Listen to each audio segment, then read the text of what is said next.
But without further ado, take it away, Patrick. Thank you, Stephanie. Welcome, everyone, to tonight's game. As Stephanie said, my name is Patrick. I will be the Dungeon Master for tonight, putting these players through various situations and seeing how they respond. Joining me tonight are...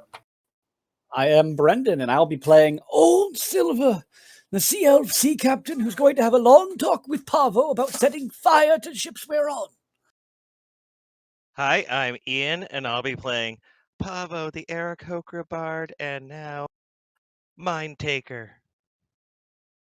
Hi everyone, I'm Tara, and I should be playing Ishka, the Water Genasi Druid of the Coast, who also tried to set on a ship on fire, and apparently somehow is escaping Old Silver's lecture, and she's very happy about that. Alright, and Nabil here. I'll be playing as Scrapheap, a Warforged Paladin who took on the Oath of the Open Sea, trying to become more paladin-y and trying to get off the ship as everyone else. Hi everyone, my name's Chris. I'll be playing Montauk, Lord of the Summits, Goliath Battlemaster Fighter, currently feeling like about 7 pints of blood in a 10-pint bag. I'm Stephanie, and I will be playing Rubel Devereaux, Cleric of Umberlee, and the Second Princess of Morays. And we pick up our party after they have walked across the floor of the local bay to explore a ship that was hidden in the fog. Climbing up the anchor chain, they quickly attacked and subdued most of the crew on the deck. But then the ship itself started to fight back. The boom swinging around and planks launching some of the characters, including Ishka, into the water below. And then the owner of the ship, a brine vampire named Ichthys, came up and joined the fray. As the fight continued, the vampire disappeared below decks. Ishka climbed back aboard the ship as a bear, knocking over the main mast, and then Pavo set the mainsail on fire. While below decks, Montauk and then Ishka again met the brine vampire down in the hold.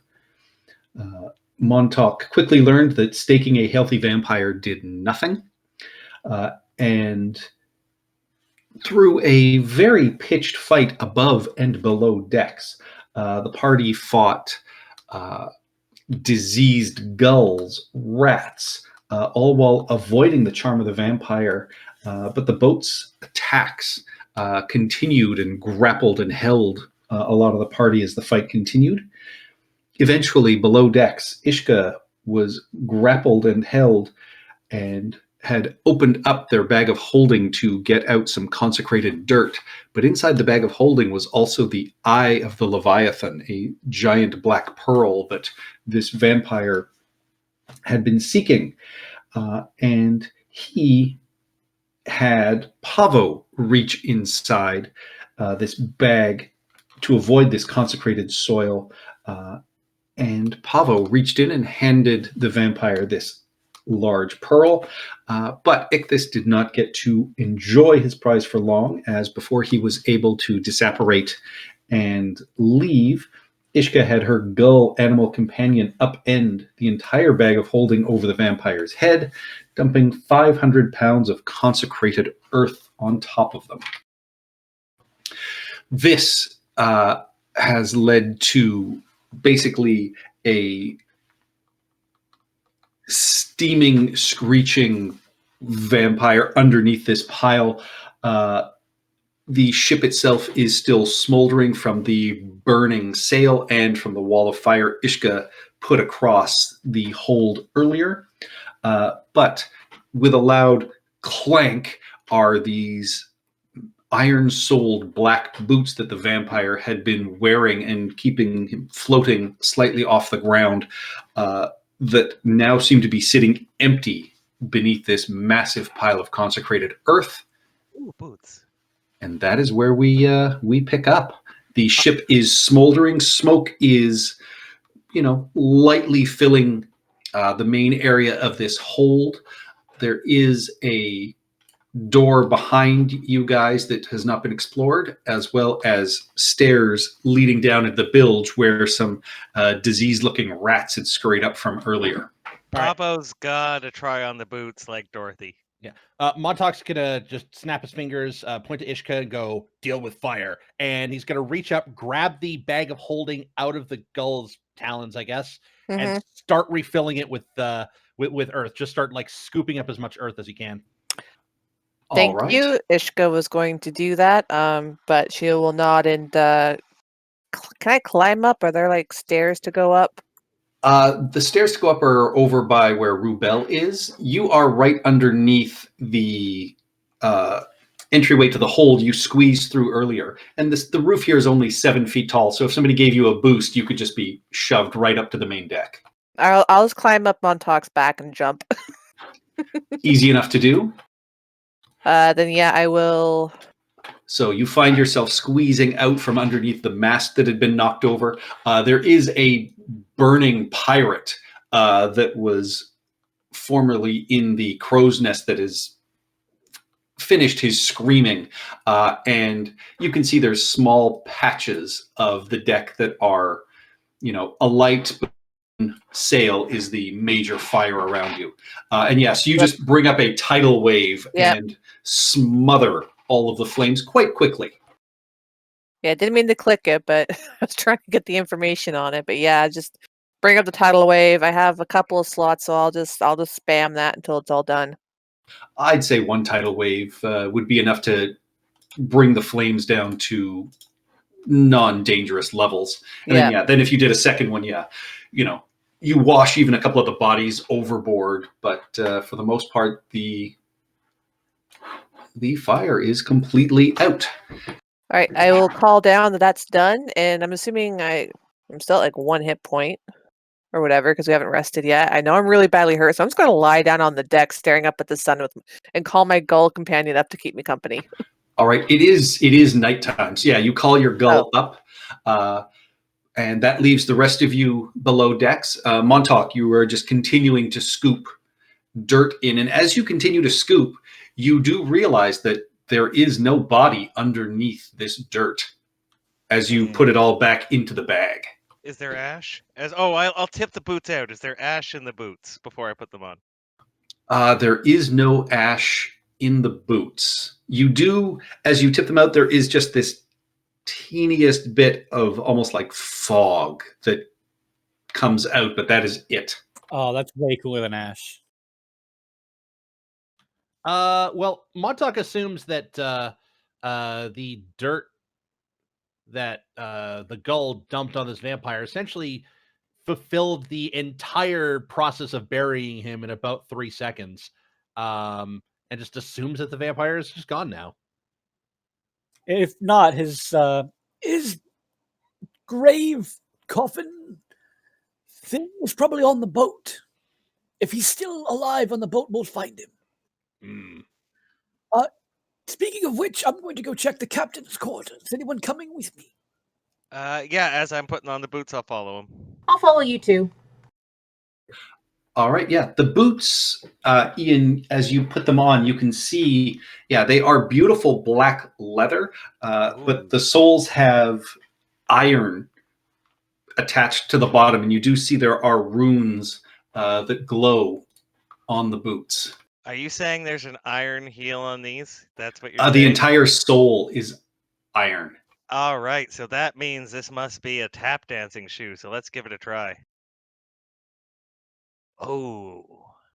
Chicka-chow, chicka-chow. Hang on one second. I've never had... Hi, everyone. These might not require attunement. I think I might know what these might be. I don't. They do not require attunement. You put them on and you cannot tap in them because while you have them on, you are in fact floating a few inches off of the ground, just levitating, though you can walk and move normally in them. Oh. So I'm not even tippy-tapping. All right, can I, as an experiment, run quickly and then stop and try and slide. Do I slide or just fall over? You slide as if you were wanting to move and slide regularly. I mean, you don't, you just slowly glide to a stop. Ooh. These might be wasted on the flying character, though. We'll wait till we get out. But and I'm gonna like rub up and down my leg. Look at how good my legs look in these, though. No chicken legs here. You still have chicken legs. And Rubel and Old Silver, as you make your way into the captain's quarters, the ceiling here is a full 10 feet high as it opens up and is a little spacious. The floor here is also surprisingly covered with a thick plush carpet. You see a table covered with sea charts and other what appear to be sort of books and maps and notes and things. There's a huge wrought iron bed pushed up against the far wall. And as well, there is a wooden door, which appears to be a closet here. And over top of the bed is a massive oil painting of Ichthys in what appears to be a silken robe that is like opened dangerously low. Why didn't he close it for the photo? Photo. What is a photo? He's a vampire. He can't show up on photos. What's a photo? Let's take all these maps, all these charts. Any look weird? Any the maps or charts look strange or notable? Give me a perception check. This rug would look good in my bedroom. Yeah, you notice there are a couple of interesting things on here. I mean, the generic sea charts, you think they're probably worth a couple hundred gold, and then there's the measuring tools. There's a really ornate bronze astrolabe. But with you, what you pick up is, there's a trade ledger, some navigational notes, but you do see there is another book, one of these that's covered with a really strange leather hide. And you can see that even just flipping through it, it is bookmarked to what appears to be notes on a powerful artifact. Oh yeah, taking that. We'll look at it later. All right. Elf leather. I'll take all the charts and whatnot. Okay, and yeah, the one thing you do notice as well is you see what appears to be the key to a cipher.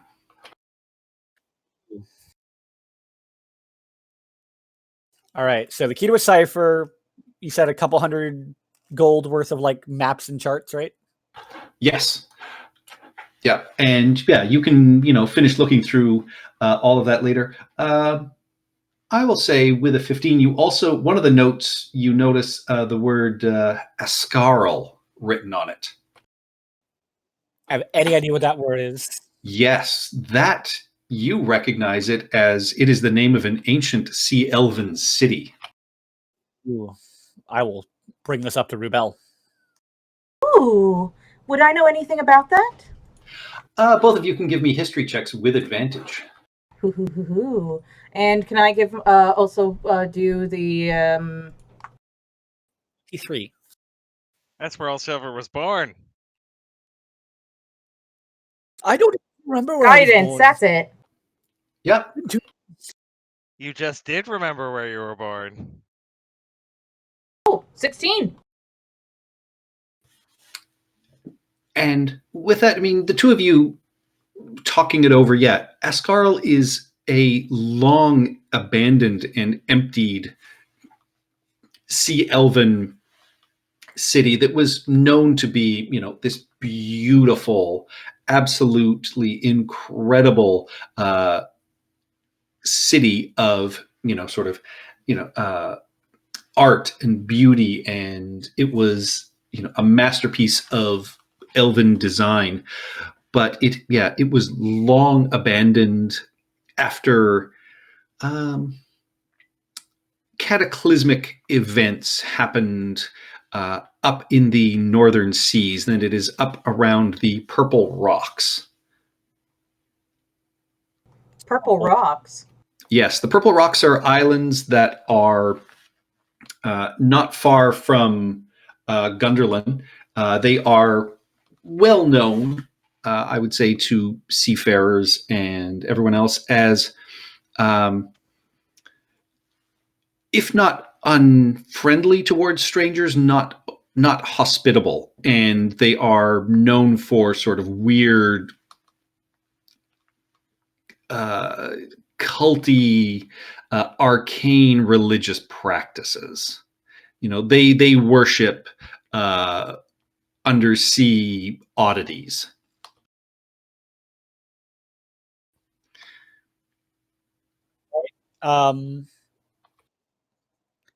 Let's take the rug.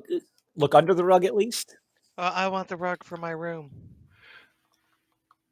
All right, yeah, you roll up the your rug. Cipher, It is just normal floor underneath. Your cipher kind of matches some of the symbols on the rug, doesn't it? Like if they were making words. Do I see anything here that has those symbols? No, but you have seen some of these symbols in the past. The map that the party found detailing the pirate attacks on the coastline, remember, had weird writing on it. This is the key to deciphering that. I am in the middle of actually doing that right now. Thank you, Chris. Nice. Oh yeah, so we'll roll up the rug because it'll really tie our room together. It's about that seems great. I'm going to use my gem of seeing. Is there anything fancy left that I would reveal with that? What does your gem of seeing give It you? gives Yeah, fancy. You notice like the silk covers and silk pillows on the bed are probably worth a fair bit. And what about these two rooms? Because there's two rooms off of here, right? Secret doors, notably, I think. Or no? Well, one's a door where I'm at, and then I think, and that is just a basic closet. Well, does he have any good clothes? He does. He has. Okay, yes. Some lovely silk robes. There are a couple of very large, wide-brimmed hats. I take those like in my arms.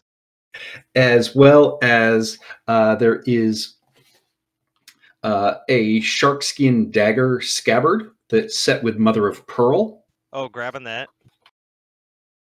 Some of these clothes to our good friend who gave us a hint about the dragon. Yeah. Now, on the other wall where there is no door, that is where you see the secret door. I think I actually reveal the secret door automatically now that I'm looking at True Sight. No, but you guys would have. It's shaped. I'm like assuming, yeah, you guys would have been investigating. Pablo literally said there were two rooms, even because it's like shaped like the other room. There's something there. Yes. Check the carpet. And yeah, you pick up a loose floorboard which unlatches a door and it slides open. And clearly you would recognize this as some sort of smuggling hold. Inside you find a straw-lined wooden box holding 6 bottles of wine. And a close inspection of it reveals that it is deep gnome wine extracted from fungus. You also find 3 bulging sacks full of coins, some bolts of silk, and a large iron-bound oaken chest with a massive padlock. And Pablo have the wine? We deal with meeting all this out later. We'll share the wine. I definitely want to try some of this. Somewhere in the distance, you hear, that's some filthy-looking wine. And Montauk, as you're scooping this dirt up, at one point, you scoop through and you realize there's an ornate skeleton key shaped like a demonic creature set with tiny rubies in your hand. All right. I look at it. Does it look magical, or does it just look ornate and strange? Doesn't necessarily look magical. It definitely looks ornate and strange. And if you make any noise, the party would quickly realize that it matches the lock on this oaken chest. Key, and then I throw it towards Bull Silver. Pavo, Rubel, stand back. Okay. Yep. Don't have to tell me twice. Don't Yeah, die. It pops open. Inside, you find a black leather sack. Underneath that is a gray wood box.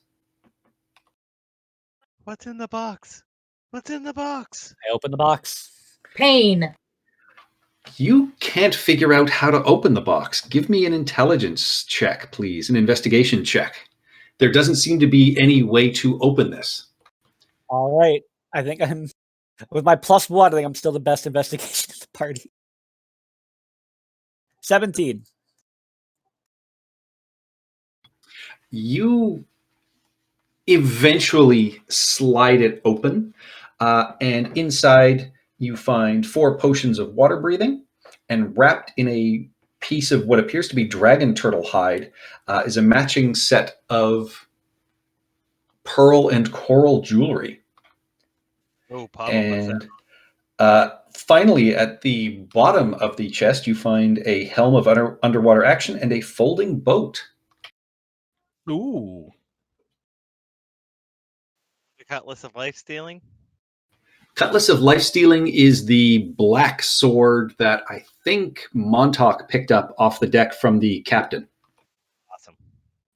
Yeah, that would have been also given to Bull Silver, because that's the sort of thing that. Bull Yeah. Silver does.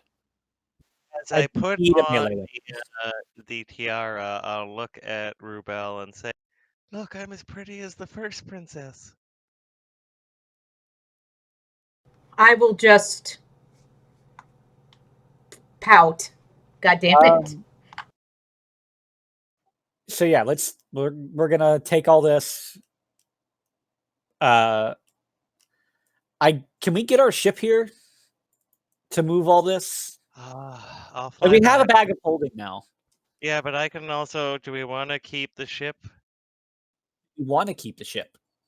We can go It's bigger fly. than our ship. I can fly back. It'll take me a few minutes. Just hold on. Can we have 2 ships? Your ship is in a different city. This is Okay. also very clearly, marked and recognizable as one of the pirate lords of the pirate king Tentrix as I well. was trying to sink it, and you guys stopped me. But we could have sunk it, taken all this stuff, and be gone by now. Taking all this stuff from the bottom of the ocean. We could at least move this closer to shore, right? Can we finish? How are you going to do that with the mainmast broken? You guys, there are this main area where you guys fought. There are oars, so yeah, in theory, you guys can row the ship and move it, but it will be fairly difficult. Holy shit! I could do that. I'll just keep telekinetically shoving it all the way to shore. It gets a saving check, and It's a bonus action. All right, so I'm assuming we're taking all this stuff. Like, the heavier stuff we could probably shove in the bag of holding. We might not need the bag of holding is almost completely full of this consecrated earth. Do we need the consecrated earth now? I think it's good to just have it on hand. You never know when we'll meet another vampire. So, Silver, you're a terrible pirate. I'm Throw it all on the rug, then we all grab a corner, and off we go. It will literally all fit on the rug. Also, nobody's checked under the bed. Also, Pavo. list of things to do. Pavo, do you know how much ships are expensive? Yeah, For regular people. We need to try and sell this ship. Mm-hmm.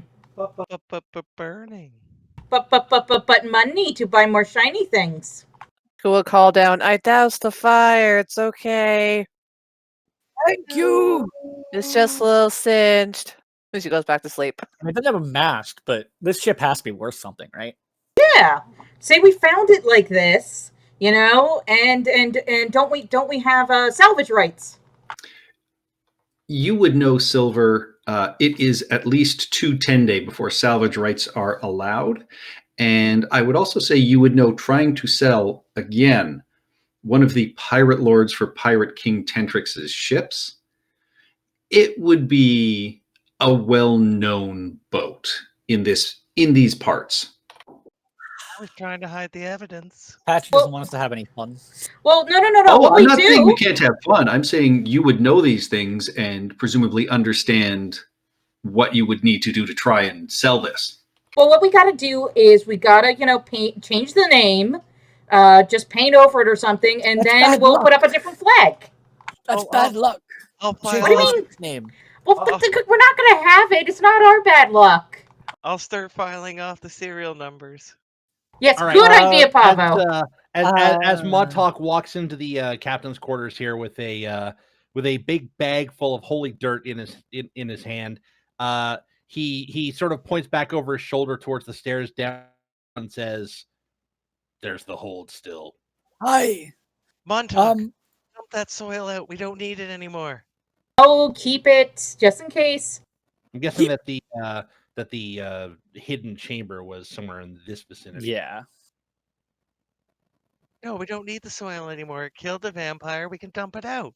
We could kill We can more kill more vampires. Thank you, Montauk. I would like to keep the soil. The All druid right. wants the soil, so there. Pavo, can you take the dirt back to the mainland?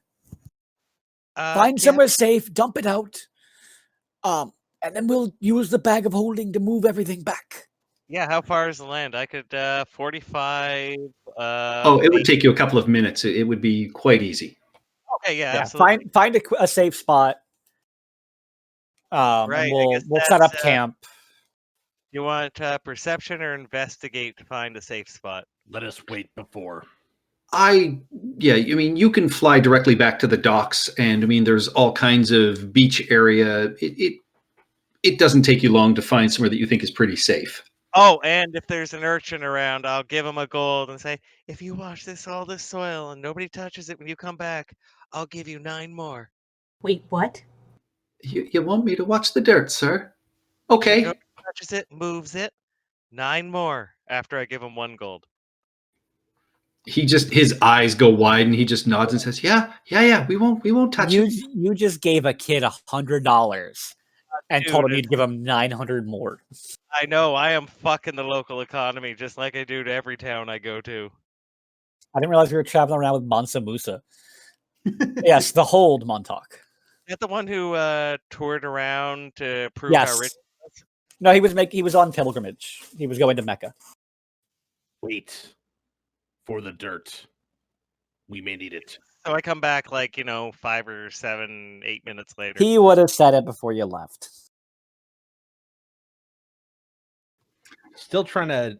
There's symbols here that just are not on this cipher. It could be numbers. I'm not here. So the hold then? You got your steak ready? Well, do you want the bag before you go Yeah, down? yeah. Don't go with the bag yet. You make your way down into the deepest area of the hold here, and the stairway leads down into the bilge area. This entire bottom of the ship, you can see there's 3 or 4 inches of just dark, scummy water. And as you peer down into it, Silver, you can just,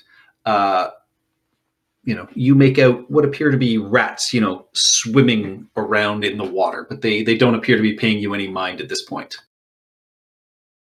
All right. Oh, is this where is that the rat there? I can see it up above. How do we move down? Are we all going down or? There we go. So yeah, as you make your way and you splash, sort of through here. I mean, there's a sort of fetid, damp, wet smell. You guys both have to sort of hunch over as you make your way through. With your dark vision silver, you do notice what appears to be a body floating just under the water there.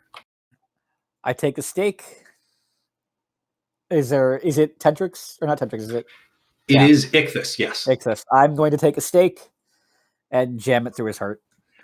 All right. Yeah. In doing so, the eyes open. There is one last sort of screech, and then his body just dissipates into sort of water and fog, and is finally gone for good.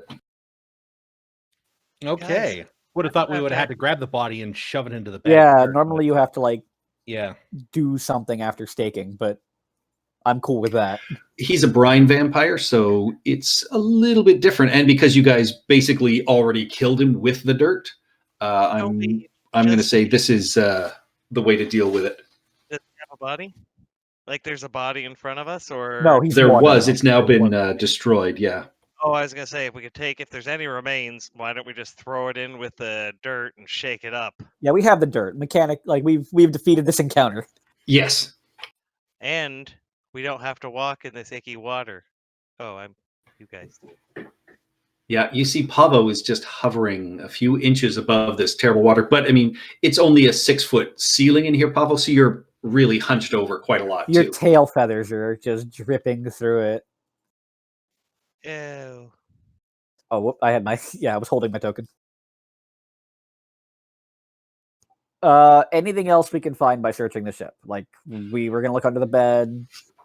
Yeah, I mean, if in taking the time to do a full search of the ship, you find a whole bunch of personal effects of the other crew members. You find a chest in the captain's quarters. And, nothing else magical, but, a few other items that way in what appears to clearly be the quarters of the priest that you guys fought at the church.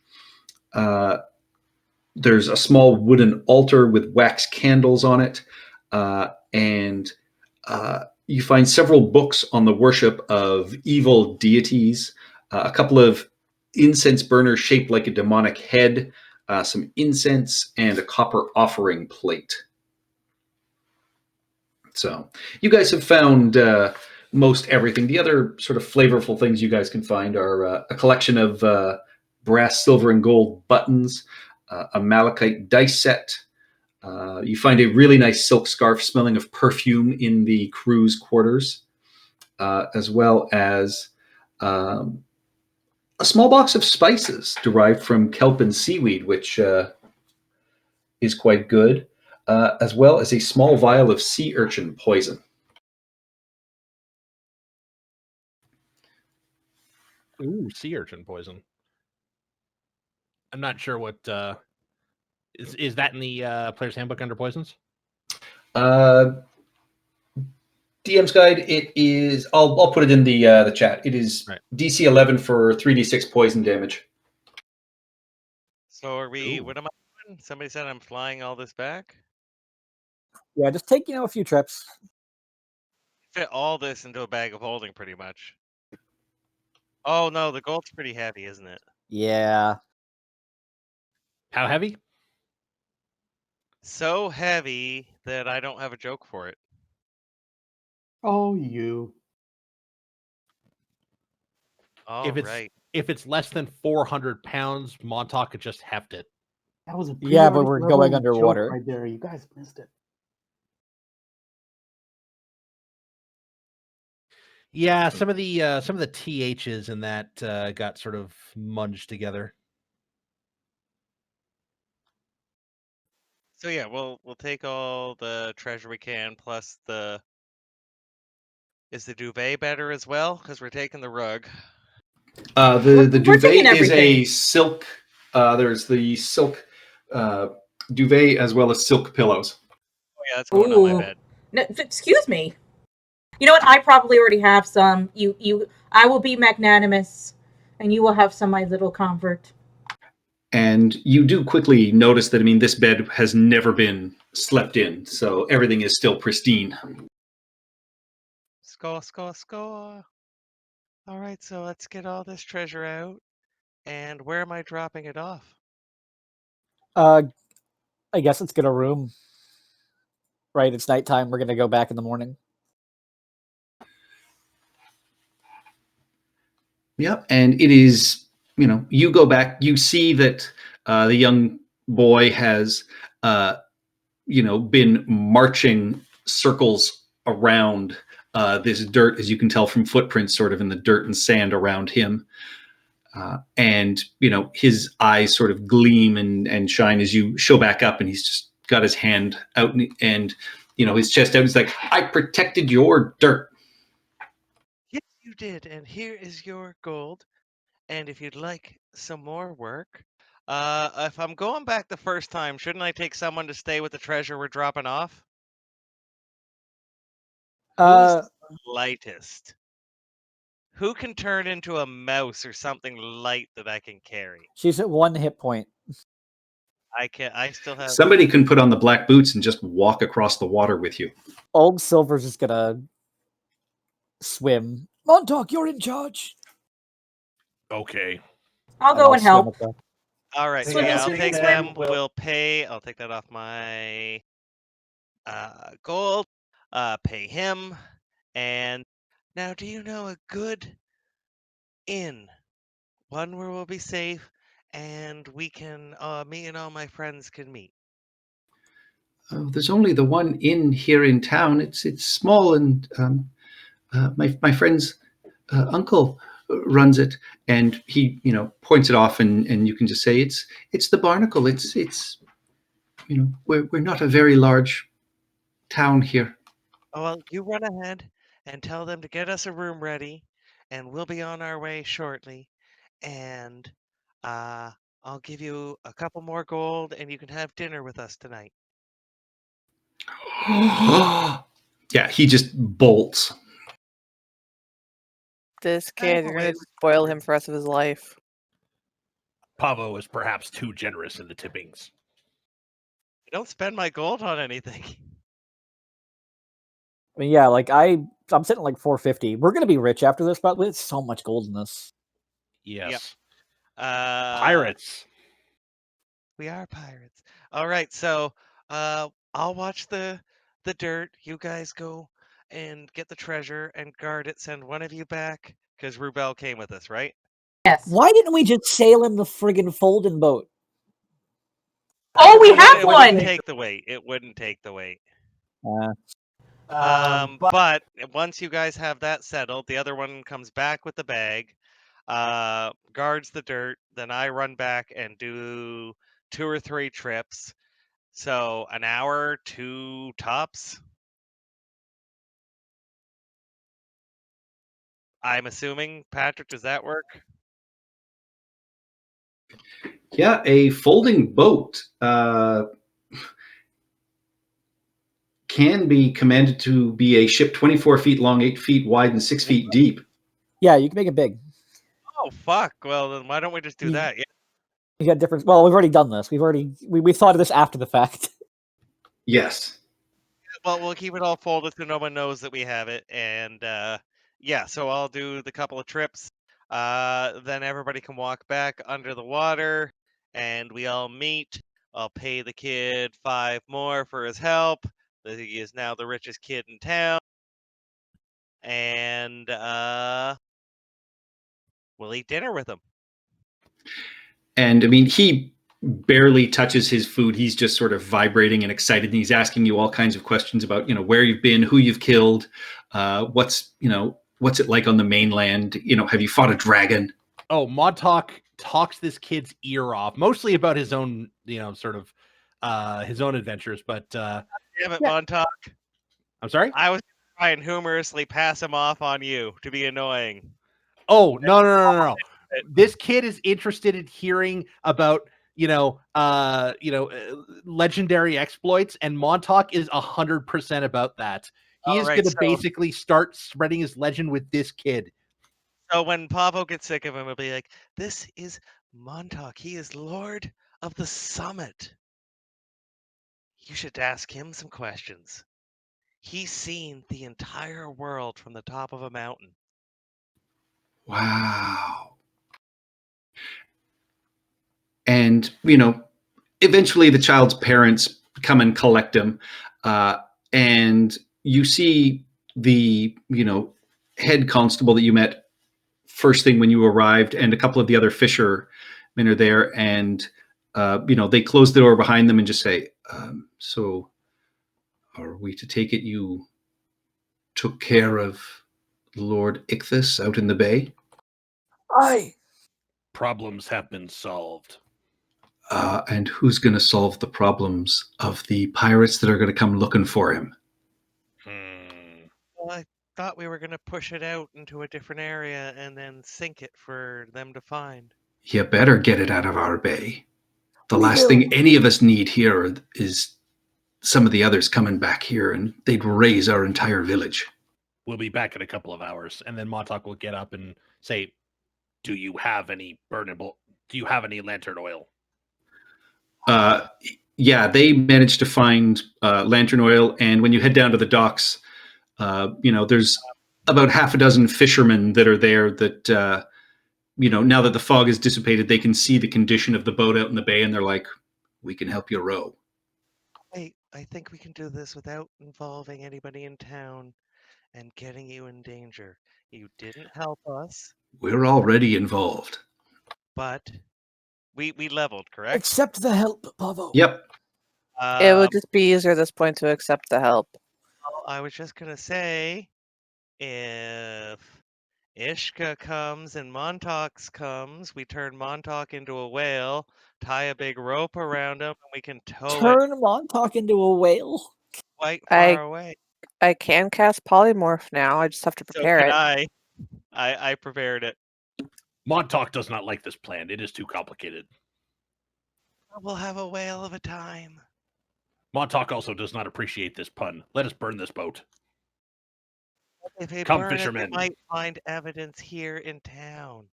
We could drag it a great distance if you were a mighty whale. The bay is pretty deep. They can go underwater. They're salt vampires. One was a salt vampire. Let us go. Oh my god, just protect the people. I thought that's what we were doing. The Does Birdman Pablo makes say a pretty that? good case. Montauk does not wish to be a whale. Let us set the boat on fire. whale. One of the fishermen raises, I'll be a whale. Turn me into a whale. It'd be awesome. Okay, what kind of whale do you want to be? Wait, Patrick, how many whales? While the whale plan is happening, Montauk's just going to gather the rest of the fishermen and say, we're going to set the boat on fire, unmoor it, sail it out, and then leave. Can't sail it out. It's got no mast. Well, Got oars. we'll leave it adrift. Yeah, He it's got said- oars. They said they'd help us row. Yeah. Ishka can cast water walk, so I mean row it out, set on fire, and everyone just like water walk or water breathe, whatever, back. Yeah, look, we've got a foldable boat. We've got a bunch of fishermen. We've got the lantern oil. We're We can good. make it work. We sail the boat, or we row the boat away with them, far enough out that it's not an issue. Burn it there, let it sink, sail back on the foldable boat. Problem Pavo solved. has And we're all leaving while Pavo and the other fishermen are like, okay, so it's whale time, and you guys could be a whale on land, right? Wait, no, Pavo just realized he can just push the friggin' boat from the blunt end if he turns into a whale. Pavo could turn into a whale, yeah. Pavo just wants to turn into a whale. What's the biggest whale a level 8 character could turn into? Killer whale? Dolphin. Beluga whale? Beluga whale. Beluga whale's pretty small. Yeah, but for pushing a boat, it'd be more than enough. Hmm. There's literally oars. How long does it last? Concentration or an hour? Yep. Yes, but we can do it faster with fewer people. And they don't have to be anywhere near the boat when it goes down. They could leave evidence. Yeah, we could totally push this out as a whale, right? Yeah, Well, with the whale and between anybody else on deck who's sort of rowing and someone who can assist with steering, yeah, I would say you're easily able to, with the extra help of the whale, push it out a fair ways out into the main waterways, and there's enough tar and everything else that you would eventually be able to set it alight. Are there any notoriously bad rocks in the area? We'll ask the local fishermen, where people get gummed up a lot, even experienced sailors. They're able to point you into a couple of areas that are pretty nasty shoals. I've got two. If we leveled and got everything back, I've got two uses of polymorph, so we could go within 2 hours of the town at whatever speed. I'm doing the biggest whale I've ever seen, so All right, yeah, I'll allow you to get a fair ways out. With everybody's assistance. The fisher folk. Some of them spit, some of hurl sort of curses at the ship. A couple of them, you can see them looking like they're about to take souvenirs, and somebody else sort of slaps it out of their hand, just in case. yeah, I But am doing double move. I'll take the level of exhaustion. We're you getting guys will still have a far. chance to do a full rest. So I will push my whaley form as fast and hard as I can to get them as far away from the town before we sink it. Ooh, is there anybody within that distance we don't like that we could sink it near? No, Uh, let's not. Let's not do anything now like is not that. the time for frame ups. Yeah, so in the dark of this night, as you guys row back into town, there is a massive, massive, orange dot across the sky, and it is absolutely beautiful. You can smell the smoke for quite some time, and then the wind shifts and it all sort of blows away. The fishermen all hop out of the boat well before you reach land, just so they can wash themselves and all their clothes in the salt water and remove any signs of stains and things like that. And you get the sense from the way they've acted, they probably have done something similar in the past. They seem surprisingly well organized at this. Covering their tracks from somebody who might search with magic kind of thing. Yes. Perhaps one night is all we should stay here. I agree. And then Montauk will jump into the water and wash his clothes as well. Yeah, Pavo will with them. Because I assume we took the folding boat. We can just take everybody back on that if it can be 24 feet long. Yes. Yep. And with that, you guys are able to secure rooms at the Barnacle. You have a restful night's sleep. You will wake up in the morning fully leveled, fully recharged, and ready to head back to the capital, Orlambar, where you are to meet with the dread High Trident Adeline. And we'll take a 5-minute bio break and then come back and catch up with that. Woo! So that was great. Level 8, people. That was fun. All right, so I Are now we have all- 84 hit points. Be right Are- back. But Tara, Hmm. so you polymorph Peep into a T-Rex, and I will polymorph Montauk into a T-Rex for next fight. If it's underwater, the options that we have are sperm whale and huge giant crab, or huge hermit Yes, crab. sperm whale. They'll No, both be huge, sperm. huge giant crab. That's the title of this thing from Tales from the Awning Portal. We'll turn Huge Scrap into giant Montauk crab. Sperm. Be right back.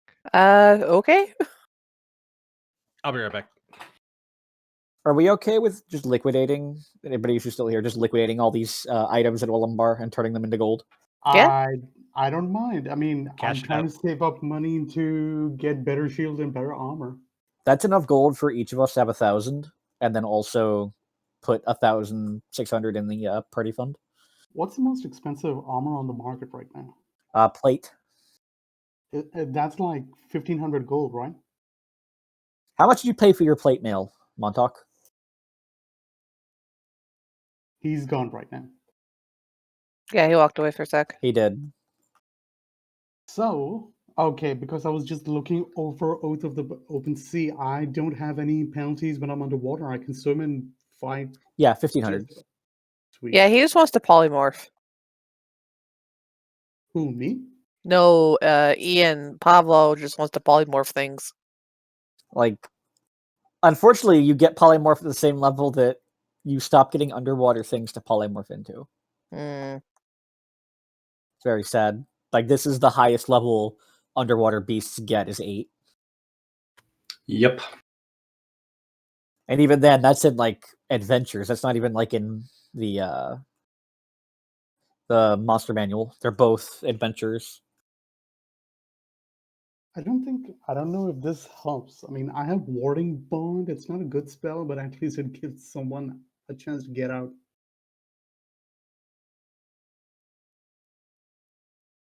This one, AC.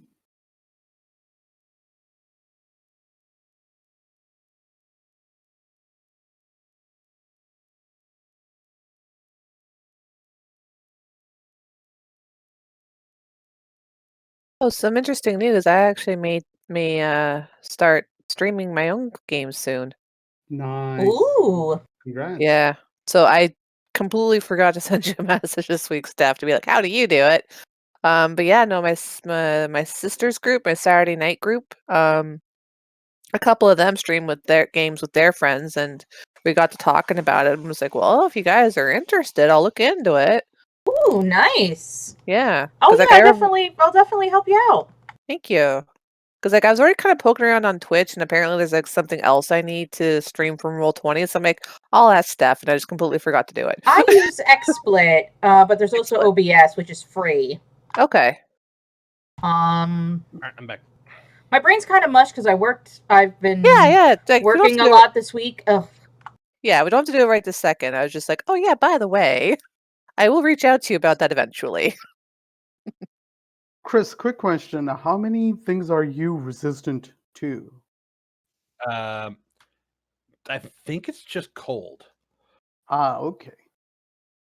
So you and I can work side by side, and I can buff up your AC and your resistance to a lot of things. I'm not going to say no to this. This one. It's a spell. Montauk doesn't really have any say as to whether or not you cast a spell. Although if Montauk had the option, he prefers to be more self-reliant than that. But if somebody's going to cast a spell on him, then okay, he's just not going to wait for you. Montauk be mad with a polymorph to T-Rex. Montauk would be extremely mad with a polymorph of T-Rex. I mean, he'll kill the enemy first. No, But I then mean, drop would the he power. resist the cast, or would he take it and then roar at me for 15 minutes? Well, I mean, he'll unwilling slaughter the creature enemy makes a and then save. roar at you for 15 straight Well, minutes. that was the question, Brendan. Are you an unwilling creature, or would you just be tiffed at us? Montauk would accept it. He's just not going to be happy about it. Because he knows that if he doesn't accept this, that you're going to find some other way of making something like this happen. I mean, Pavo could just turn into a T-Rex. Oh, come on! You don't want you don't want Montauk to just like stand over Pavo and just scream at him for 15 straight minutes of the T-Rex roar. I do. That was part of why I asked the question that way. I think that would be hilarious, like a T-Rex.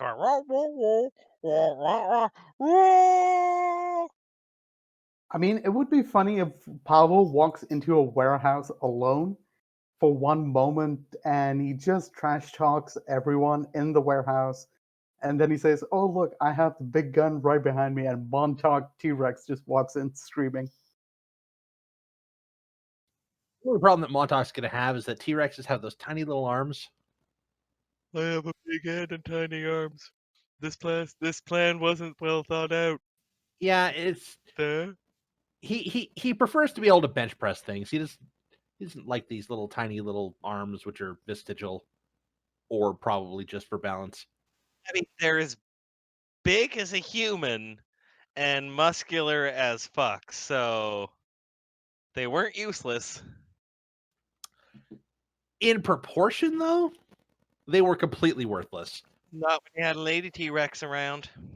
I have now gotten 3 different totals for my health should be. I have 66 hit points on my sheet. My math just then gave me 53, and this thing that I use on the internet says 60. All right. What's your constitution? 1. All right. So, and you use a D10? Yeah, D10. Oh, I see what I messed up on mine. I've got 84. Nice. I added 5 instead of adding 6. I almost had 69. I'm at 59. You should be at 60, Brandon. I don't know why I'm at 66. So, a quick question about the boots, Patrick. Can I plant my feet, and because I slide across the surface, use my wings to push myself, like some sort of mad, bad out of hell angel speed skater? You can move normally in the boot, so you have your normal flying speed. So yes. Use my flying speed while walking. Can I use them at the same time, thus boosting it while I'm running and No, you either have your flying speed or you have your walking speed. Dude, you literally walk on water right now. I don't know what you want.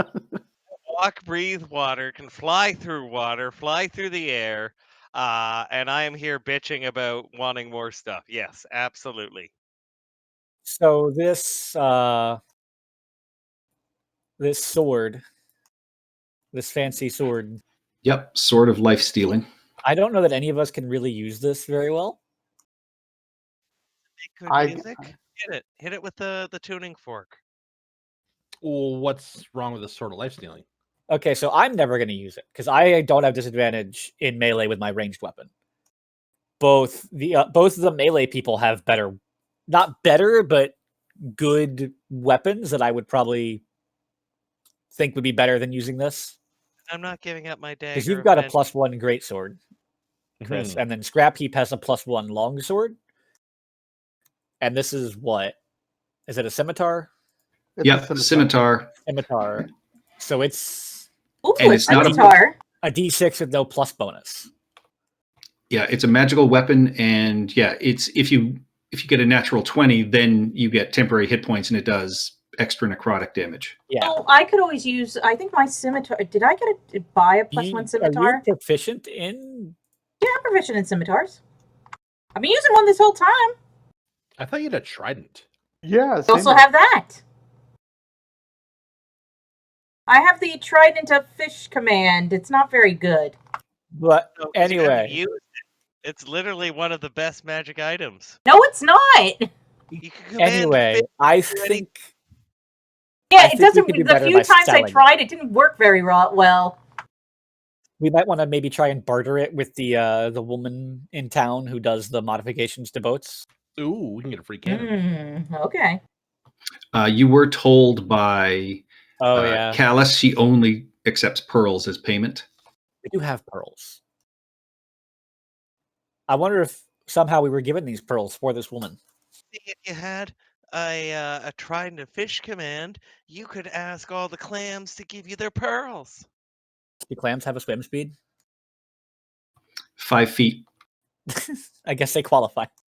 See, you could be asking all the clams for their pearls, and we could get the cannon. Actually, that's actually a brilliant. Let's do that. And I will say, over the night, as you look through the maps and things that you got off the ship, you find a map which clearly seems to designate directions to something called the Driftwood Docks, which appears to be the lair of King Tentrix. I don't know that we can assault that. And as well, you find a note from the Sea King Tentrix that you're able to decipher with the code key that you have, talking about how he wants this Eye of the Leviathan brought back to him. But then the other notes that were scribbled are obviously written by Ichthus, and yeah, he has Ascarl sort of question mark and Purple Isles written, and then Tentrix and a couple of question marks. Interesting.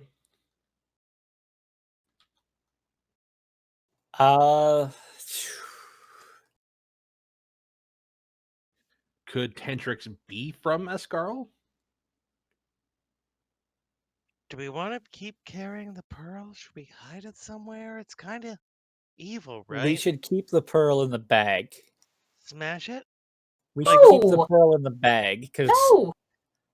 I don't think we should give it to Ishka's friend. We asked Pelagia to make it good? No.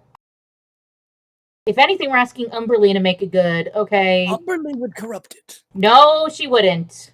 It's already corrupted. Oh, It doesn't like let's the just give it to sand. Umberly. The sand seems to contain it, so let's leave it in there for now.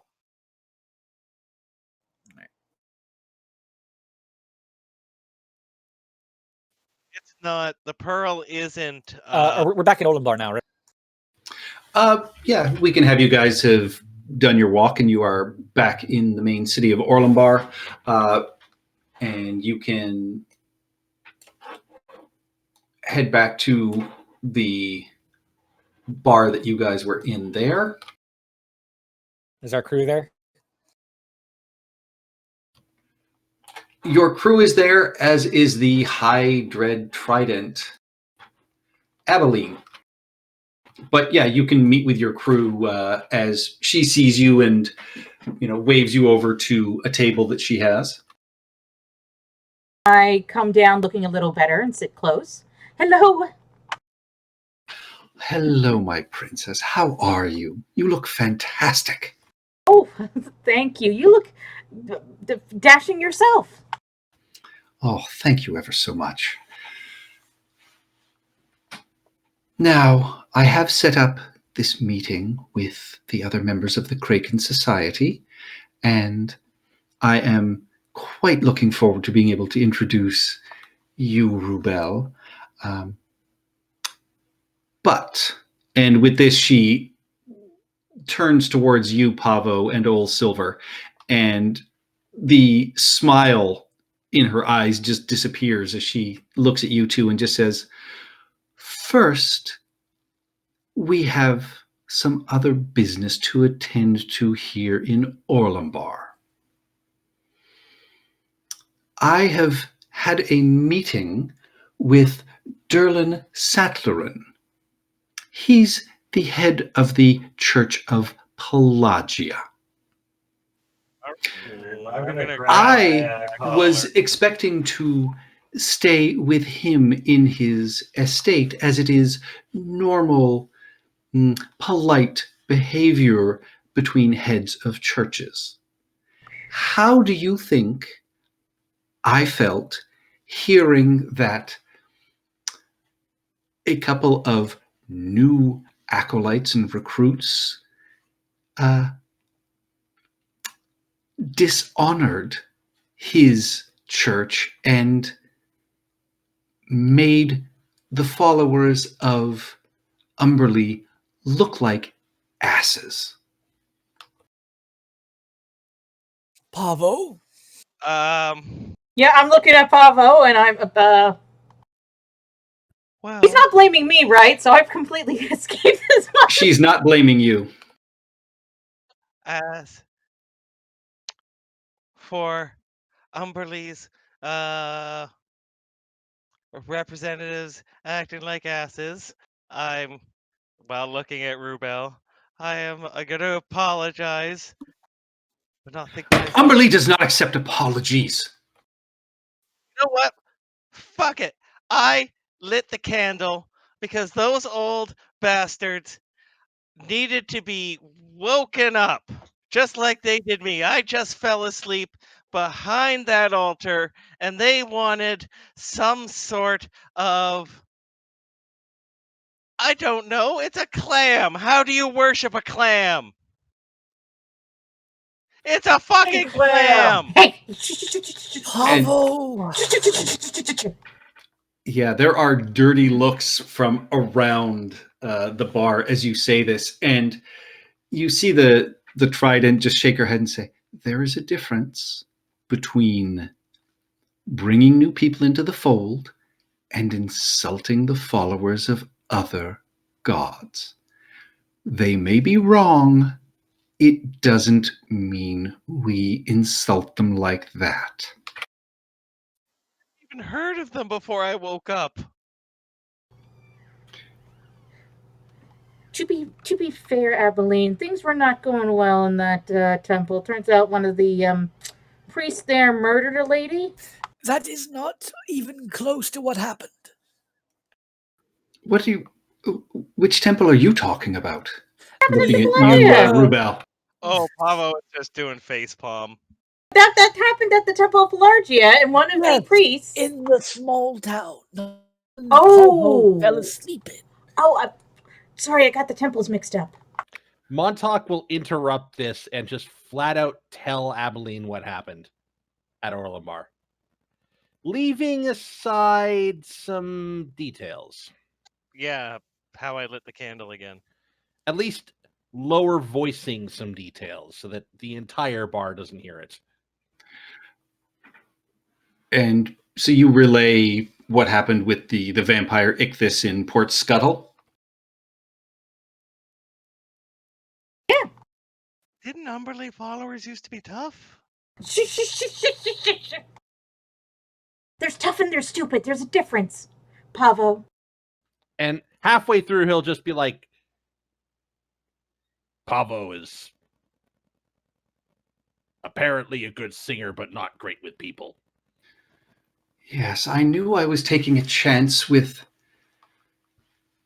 Pavo when I allowed him entry into the Kraken Society, and looking at you, Silver, I should have known better. Since I found you both are known for throwing packs of dye at both children and nobles. That noble threatened my friend. And you responded by throwing dye at a child? I believe Pavo hit the child, correct? Or did Yes. you miss? He threw dye at a child. Well, I mean, I can overlook that as, frankly, children and nobles are both awful. But please do not make me regret my choice any further. I'm sorry. You are going to have to make amends to the head of the Church of Pelagia, who is unfortunately also one of the town council for Orlambar. Oh, Jesus. This Umberlee. is a very religious and, well thought of place. We have a meeting with him in about an hour and a half. Please clean yourselves up and just be ready to apologize. Oh, shoot. I better have a drink to make myself steady. Nope.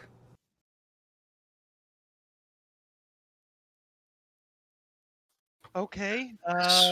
Swear to God, if you shame Umberlee again, I will pluck every one of your feathers. You will wake up in a far-off realm, not knowing your name, with perhaps a couple of copper to get you home. So I won't know my name, but I'll know where I'm from? Oh, I will have so much information tattooed on your scrawny, plucked body. Gulp. Lay gulp as well. Yeah, and however far my neck and head can retreat into my shirt as the longer she talks.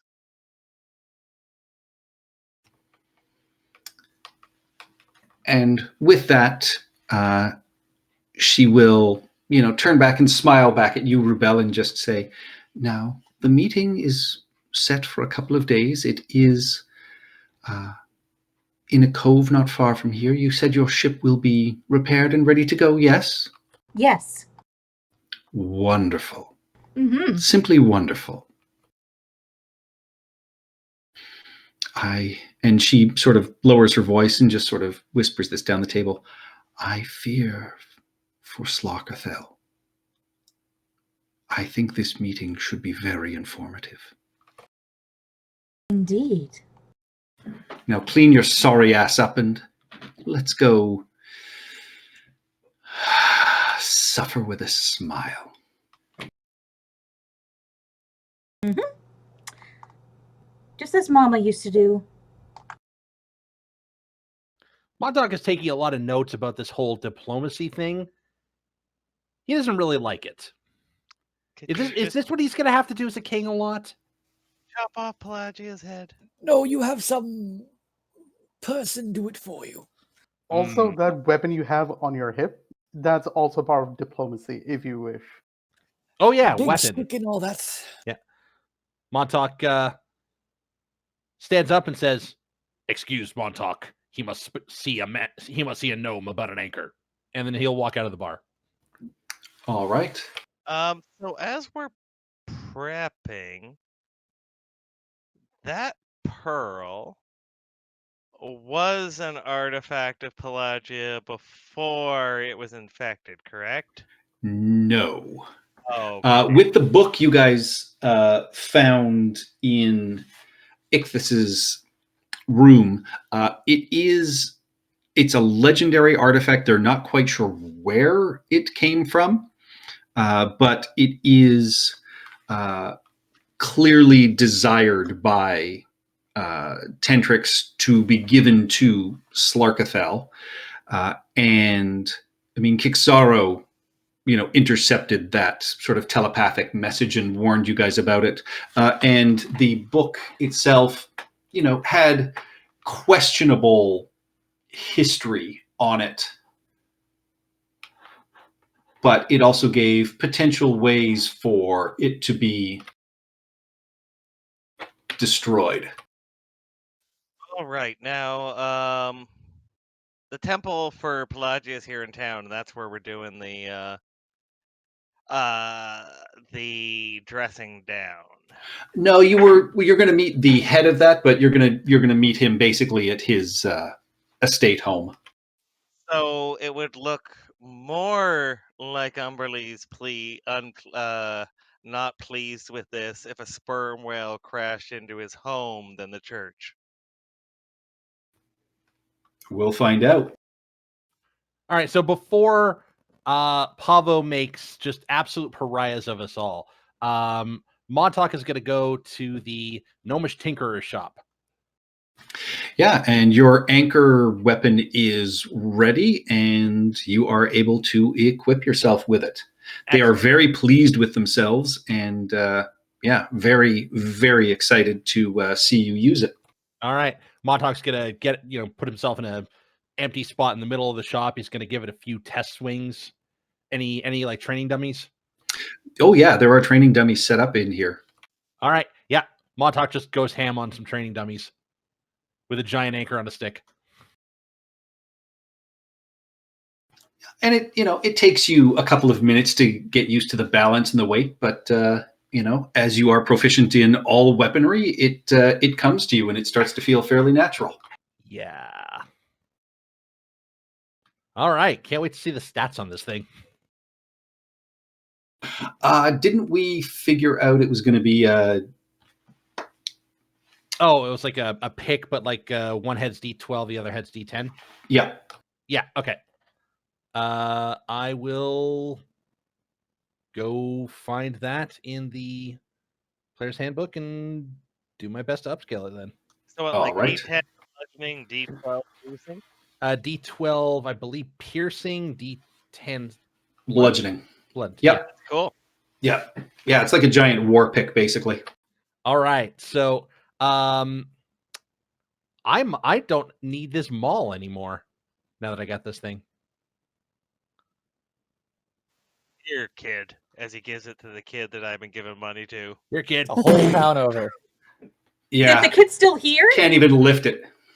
Oh yeah, the kid's here on like a gold binge shopping spree. He's bought out the entire candy store. Are you having a fun time? It's the greatest day of my life. Did you find the golden ticket? Pretty much. The child will eat the candy slowly, lest the child's teeth rot out. That bird's paying my way through college. Remember, give praise to Umberly. That's where all this good luck is coming from. Perhaps Praise the me. child could Praise become a me. dentist. No. You praise Umberly. Praise me. Are you going to burn any more boats? Probably. Shh, you don't tell anyone about the boat. Do you understand? Ixnay on the All open. the gold goes away if you tell anyone about the boat. Do you know where the Temple of Pelagius is? Don't. All right, Pavo, when we go to this meeting, you stay quiet, okay? Just look very, very sad and regretful. How does that look? Imagine the way you would look if you had just broken your favorite instrument. Did I do it in the middle of a concert and it was badass? No, you did it alone, while you had no one around you. Oh, was it badass? No, it was an accident. Ooh. And Pava looks very sad. How much would a giant anchor on a stick weigh? At least 7. Anchor plus stick. Easy.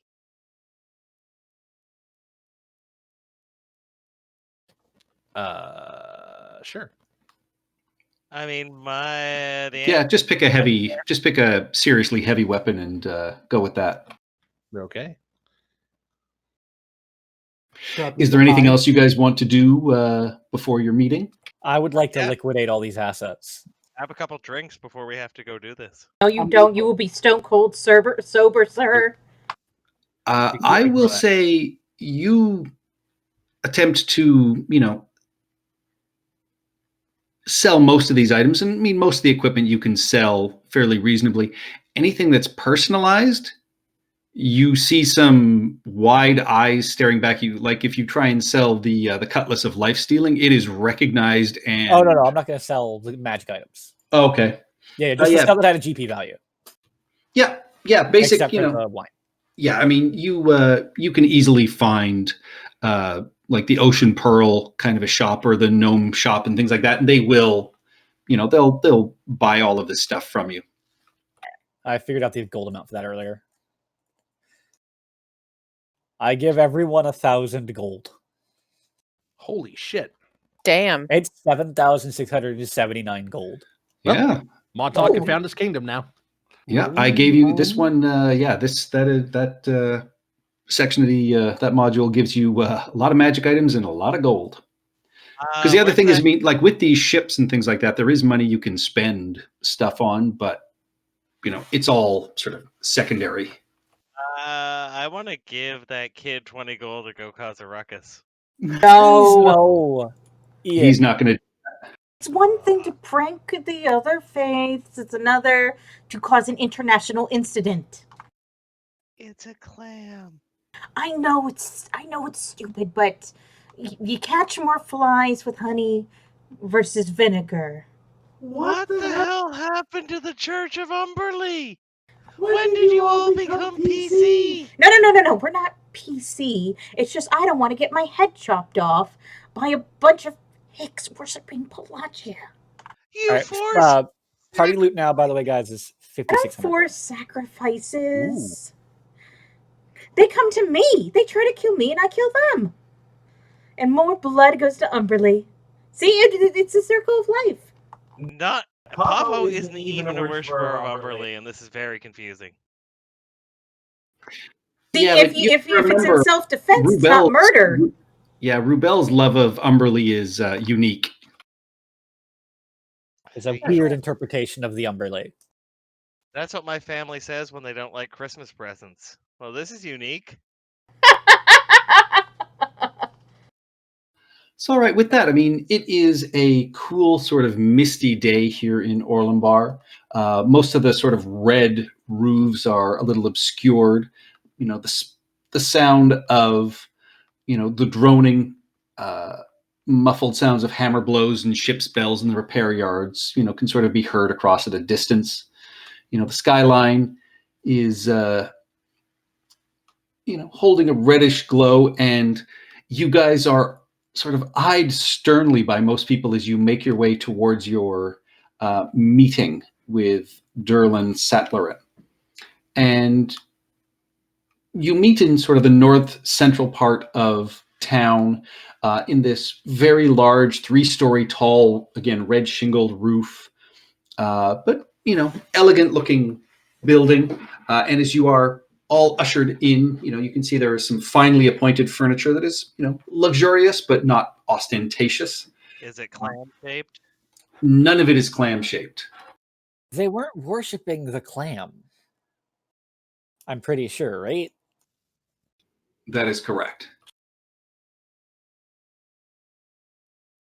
You are shown sort of chairs that surround these various small tables in this very large, well-appointed room. You do notice there are, religious symbols put into the beautiful marble floor. And then coming down this sweeping staircase, you see this tall, handsome, clearly half-elven man. And he's sort of humming quietly to himself and wearing a self-assured smile. He, wanders down and, sort of stands before you and just says, "Welcome. I can't tell you how happy I am you've accepted my summons. Please sit, and we can discuss the matters at hand." And, he raises his sort of right hand, and you can see he's missing the first 2 fingers of it. And, he speaks, sort of confidently and, is very self-assured and, calmly just sort of, looks over and looks at Pavo and just says, "Now, with the disturbance we had in the church, an apology would go quite far, as well as I am assuming a healthy donation to the Temple of Pelagia. Is that what I am to expect?" Yes. I elbow him. He's talking to me? Yes. Oh, okay, so Call mommy and Umberly daddy. isn't big Shut on up. apologies, right? Just say I'm sorry and done. No, this is internal decision making. But so far, Umberly has not been big on apologies or admitting failure, right? You have been told by a high priestess of Umberley to apologize. Yes, you are not acting as if you're Umberly. You are acting for the Church of Umberly, which is a different matter. I still feel like Umberly's going to be pissed off. So if we all get swamped, it's your faults. Yes? I'm sorry.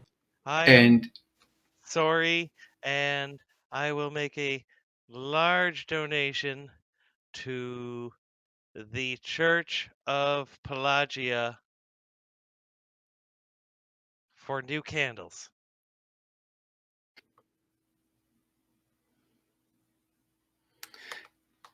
The smile sort of falters on his face for a second, and he just says, well, thank you. I know that is always difficult for an apology to come from a devotee of Umberly, and you can actually hear Abeline's teeth kind of grind for a second. And then he smiles and says, and that is graciously accepted. Now, the other bit of business is for the town. And from what I have heard, you are no fan of piracy, and we have been bedeviled here, the city and mostly the League of Merchants, with this odd independent pirate team. They appear to be siblings. They're known as the Tesh Waves. Sisters, brother, sister, no one's entirely sure, but they are siblings. They have this ship, the Merchant Lord's Folly, which has been disrupting the trade around here. And frankly, this vessel is seemingly uniquely capable of appearing and vanishing without warning, meaning we've had a difficult time tracking it.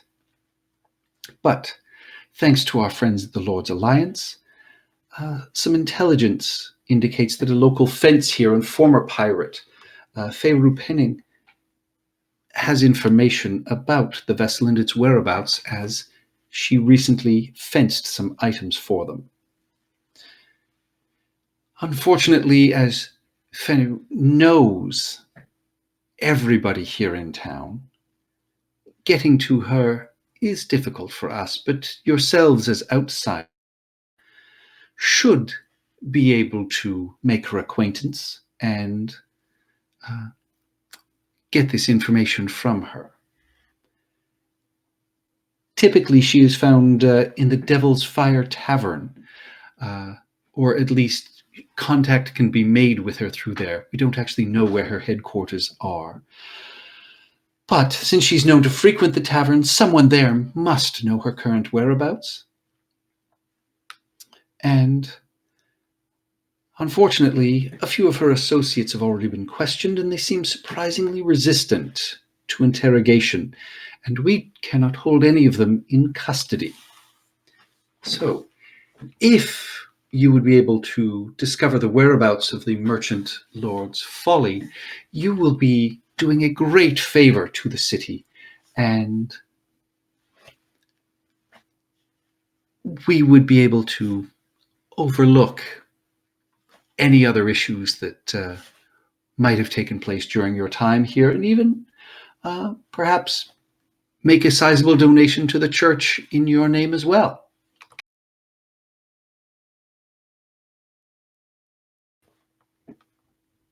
Is that an acceptable bargain? Is he talking to Pavo, me? He's talking to the entire group. Are you dealing a blow to some pirates? I would do that for free. Indeed. I'm not even terribly concerned about the pirates. I want their boat. We are going to bring it into the main harbor and burn it as a show of power. If the pirates are dead, that is fine. We will simply burn dummies in their place. If you can capture them alive, well, that's just the cherry on top. This boat can vanish and reappear at will, you said.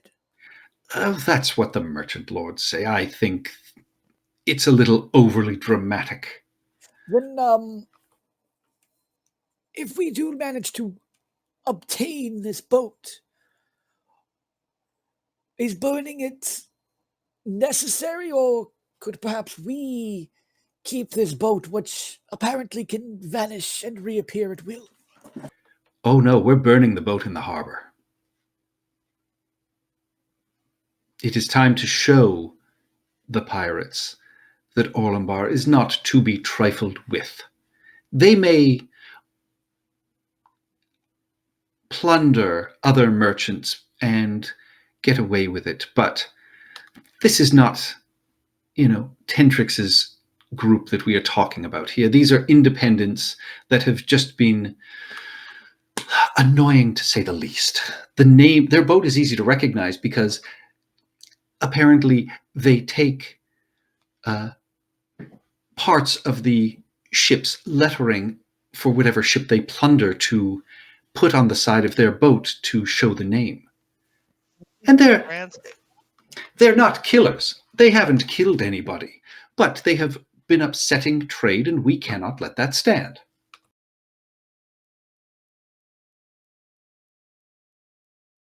I guess we shall do it for the town and Pelagia. Hand up, Murphy. This is just for Orlambar itself. If you can discern the location of this boat from the fence, our local spies will then go track it down and hopefully divine enough information for you to be able to lead an assault on it.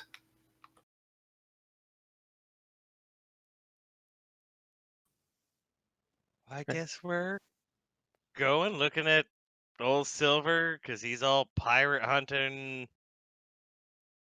Oh, don't get me wrong. I love killing pirates. Killing pirates is what I get up for in the morning. Outstanding. Does Pelagia have any cannons? Oh wait, we got to bring the boat back. If the boat has cannons, we're taking the cannons before they burn it. Or if there's if whatever lets it teleport or vanish is removable, we're taking it. Shut up. I've got a plan for that. All right. With that, you are offered, light food and drink, and pleasant conversation actually transpires over the next little bit, and then you are sent on your way. Mm-hmm. Why was it bad that I lit the candle? He just smiles at you and just say, "We will have this discussion after you bring me this boat. I would be happy to engage you in the theology of Pelagia, if you wish." Oh, okay. I just wanted to know why lighting it was bad. Also, have you ever heard anything from the seashell? Because all I heard was curses. Pavo, come on. We've got some business to deal with. Get out of here as fast as possible. He's really sort of uncertain how to take what you just said, and he just kind of nods and say, "I'll speak to you later." Old Silver mouths to him while Pablo's looking away, "I'm sorry." I can just imagine this vein in his head is kind of throbbing or his eye twitching. As we step out into the sun. Do you really think he was in charge of Pelagia? Or... Just Pavo, let's just get this done with. Please be silent for the next hour. 72 hours. Ooh, 72 hours. Go with that. I silently step into the nearest bar. Montauk silently picks Pavo up and brings him out of the nearest bar. Montauk, here's some rope. Mage hand. So as we're walking back to the ship, there's this beer slowly moving through the air towards Pavo. Montauk grabs it out of the air and drinks it. Yeah, I'm sure that was going to happen, or a horse cart was going to hit it. Or a crossbow bolt. Yeah, or a small child would jump up and grab it. Something funny. You guys make your way back down to the docks. Do you want to check in on your ship before you head to the this place? Absolutely. Yeah. Yes, there's wine there. All right. You make your way back down to the docks and over to so many maps.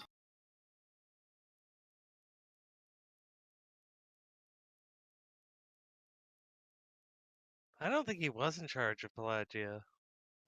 Pavo! Montauk is not good at diplomacy, but Montauk knows that you do not say that.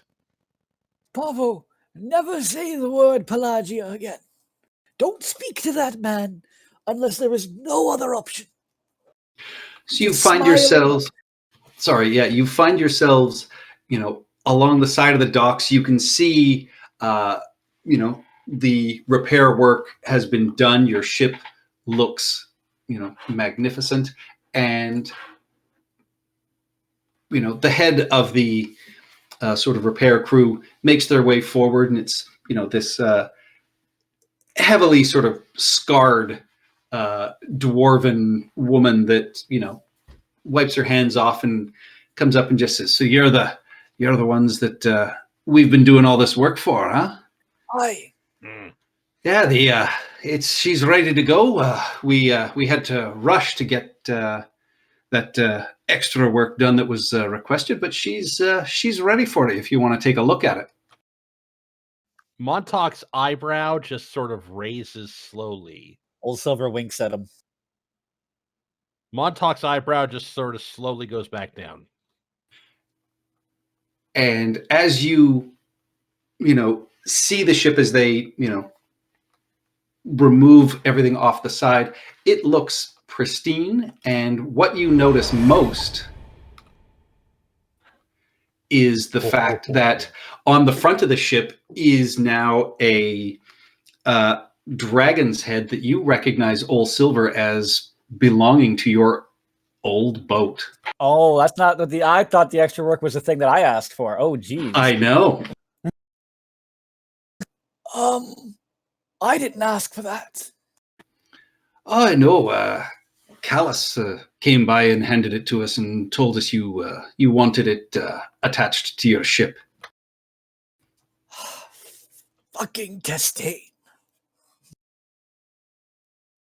Montauk has learned that being kind can somehow be the greatest weapon of all.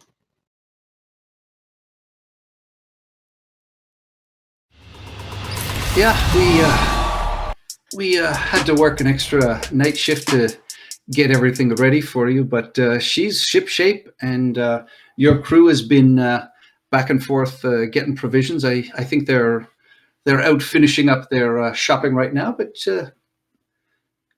she's right ready for you. Your effort is appreciated. Old Silver pulls out one of those bottles of gnomish wine and hands it to him. I'll ask them, why don't you light the candle of Pelagia? Nobody will tell me. It's just a part of their weird religion. Just stop thinking about it. Yeah, and she looks at you and just says, "I don't know anything about Pelagia. That's not something I care about." And they're looking at this and they're like, "Where is this from?" The Underdark. Thank you. It's pretty good. I heard it's got mushrooms. I look forward. Do you want me to smash it on the side of the boat, or is it for drinking? It's for drinking. You stayed up an extra night to do it, so I thought I'd give you a little tip. He's awkward. We're sorry. He's not the best captain, but he does a good job.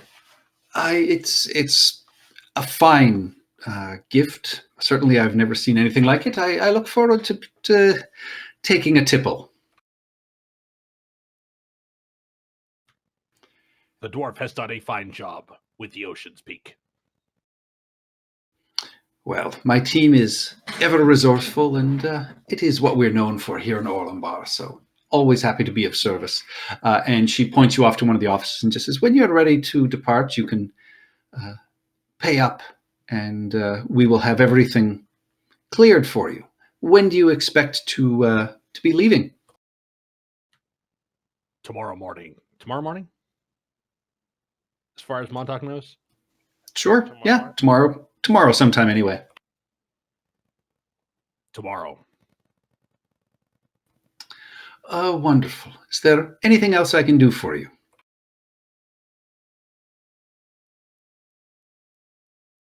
Not that I can think of.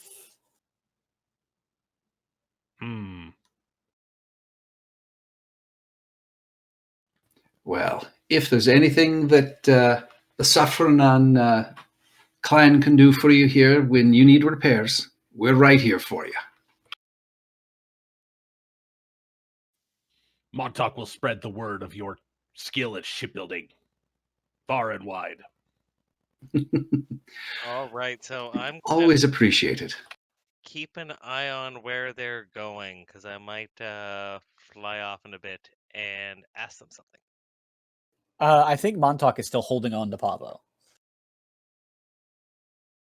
How does Yeah, he hasn't said he let go yet. how does the push rules work? You cannot push You'll Montauk. He lose. weighs like triple you and has 20 strength and proficiency I in would athletics. very much like to see this contest. I don't know. Second. Nithdoris did beat Montauk in an arm wrestling contest once. I can do that. It should be higher because it should be my charisma score plus. Yeah, don't worry about it. Yeah, it should be higher than that because it should be my charisma score It should be your spell save DC. 8 plus your proficiency bonus plus ability modifier. But So yes, it should be your spell casting. Yeah, it's your spellcasting DC. But yeah, you telekinetically try and shove Montauk, and there's just like a little impression in his skin for about half a second, and then nothing. And Yeah, Montauk just but- kind of looks down at Pavo. It's like, did you just do something? Yeah, here's the thing though. Keep rolling because that's a bonus action. Boom, boom, boom, boom, boom, boom. It's not limited. It's unlimited. Boom, boom, boom, boom, boom, boom, boom, boom, boom, boom. Montauk leans over the dock and dunks Pavo into the water. Oh, I need at least 6 or 7 rolls for that. Boom, boom, boom, boom, boom, boom, boom. All right, no more PvP, guys. I'm free if there's no more PvP. Yeah, you are no longer held, but yeah, you are no longer being shoved. And it doesn't take you long to find out that the Devil's Fire is a fairly famous drinking hole here in the city. And, quickly told that it's, run by a former pirate, founded by a former pirate about 100 years ago, and it's still run by his son, Crispin. All right. So anybody have issue with us trying to fence some of the stolen items as an inn, or salvaged items, excuse me? We want to maybe sell this helm of underwater action. What's the helm of underwater action do? It's like a scuba diving helmet. Oh, okay. Go ahead. Does anyone not have the ability to breathe underwater? That's why I At suggested this it. point. Everybody can breathe underwater. Yeah. Yeah. I can't breathe How does- underwater. How does? But you don't need to breathe underwater. That's the How point. does I don't. Montauk breathe underwater? Like I which don't breathe Montauk? anywhere. I don't think most of us can't breathe underwater. We have stuff that helps us breathe underwater. I specifically don't breathe anywhere, so I'm good.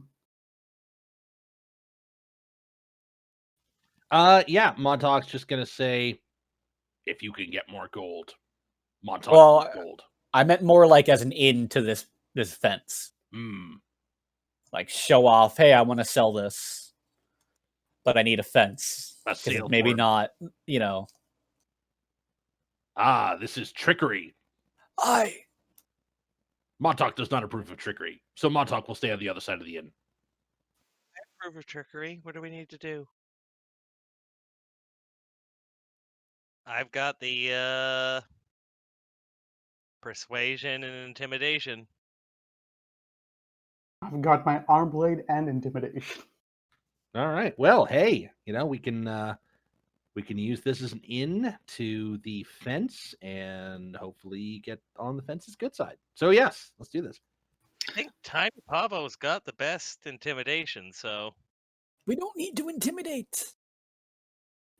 Yes, you are going into this tavern, and this will be it is going to be filled with people, and yeah, you guys are going to have to figure out whom and how you're supposed to talk to here to make your way into visiting the fence. And you find the Devil's Fire Tavern amongst a collection of buildings along the docks here. And it looks newer than all the others. Has this beautiful single-pointed black shingled roof as opposed to some of the older red shingled buildings around here. And even as you approach the door, you can hear the sounds of a slightly out-of-tune fiddle playing. Oh, I can beat that, can't I? Pavo! And as you open the door, you are hit by this sort of music that is just raucously playing and the smell of cheap liquor and sweat. But as you step inside, it's surprisingly spacious. About a dozen tables spread out over a couple of levels. There's some sort of smaller side booths and even a sort of mezzanine area running up along the sides. And you see the patrons are a motley mix of sailors, merchants, and other colorful characters, but none of them pay you any heed as you enter. And you see a stout, middle-aged human male with thinning red hair eyeing you from behind the bar as they polish a glass. Hello.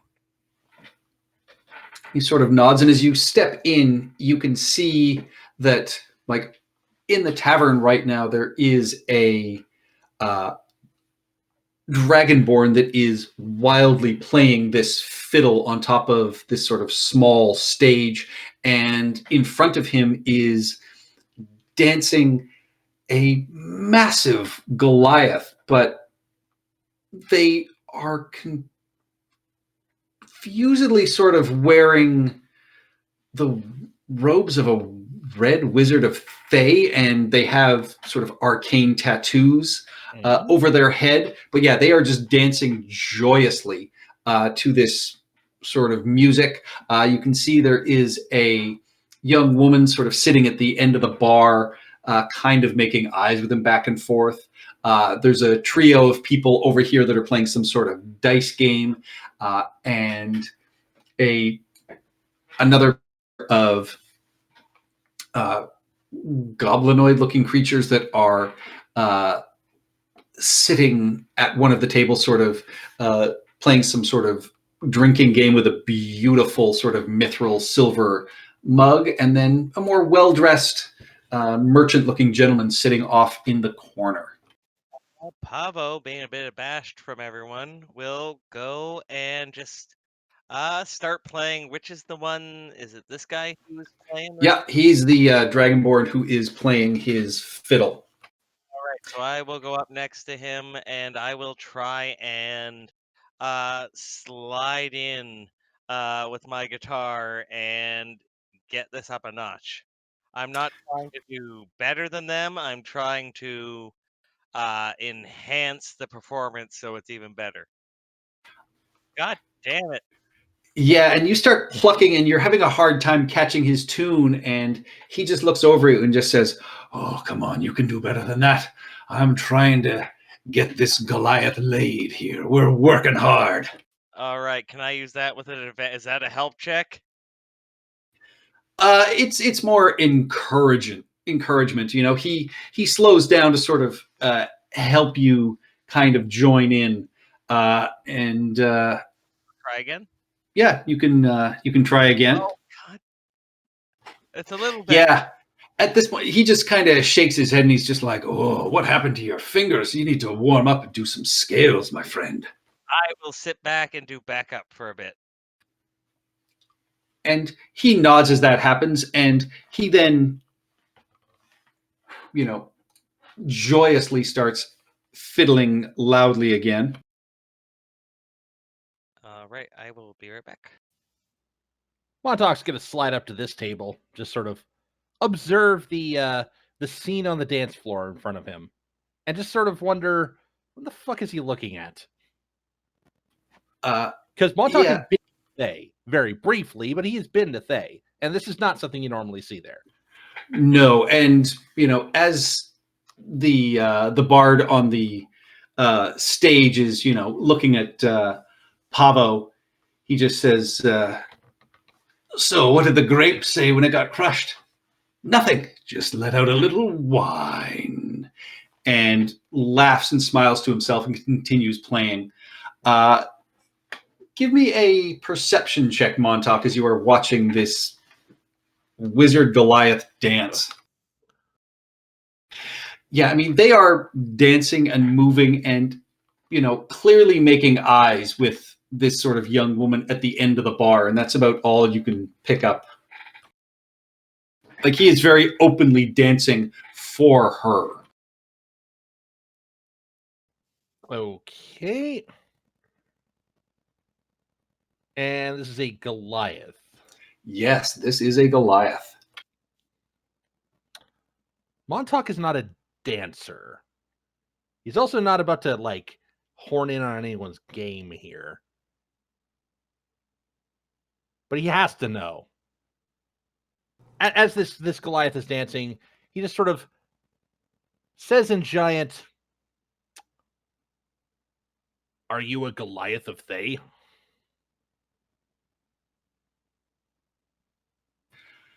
He looks at you, and his eyes are a little sort of glazed, and he's kind of slurring. He's like, I am a Goliath of Thay. I practice the arcane arts, but I also practice the smooth movement and dance of the Thayan kind. He looks... Is he dancing particularly smooth? He's not bad. He's clearly intoxicated, and clearly it is, causing his dancing to suffer a little bit. Okay. And the person he's trying to impress, I'm guessing, is this particular person over here, who is also a Goliath. No, he is making eyes with this seafoam green-haired lady at the bar. The woman who's sort of over at the door over here has her feet sort of up, leaning back on a chair, just kind of surveying everything and chuckling every once in a while.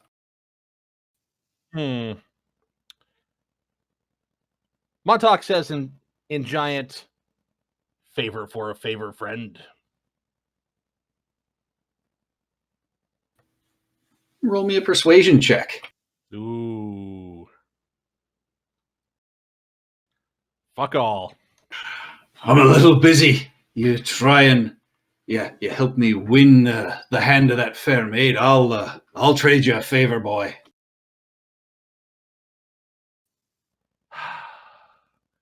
The hell is Montauk going to do this? His social skills are fuck all.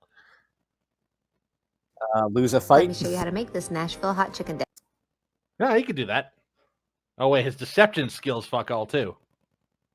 Also, I'm not sure if Montauk knows how to lose a fight.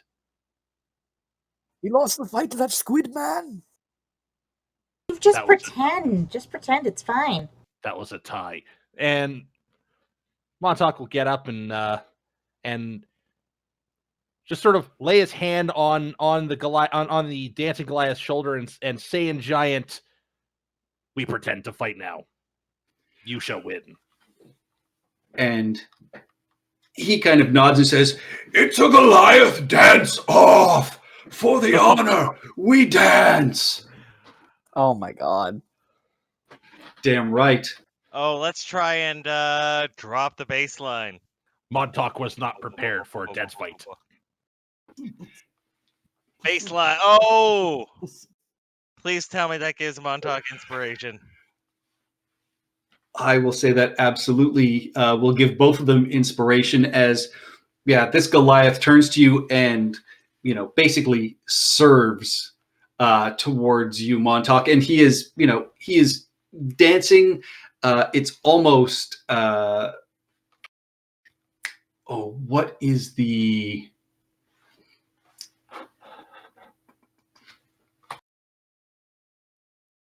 I want to say that Goliath dancing looks a lot like 70s disco dancing. I'm thinking it's closer to like capoeira. So it's dancing, but it's also like a martial art kind of thing. But he is drunk, so he is staggering a little bit. Are you going to try and just throw the contest?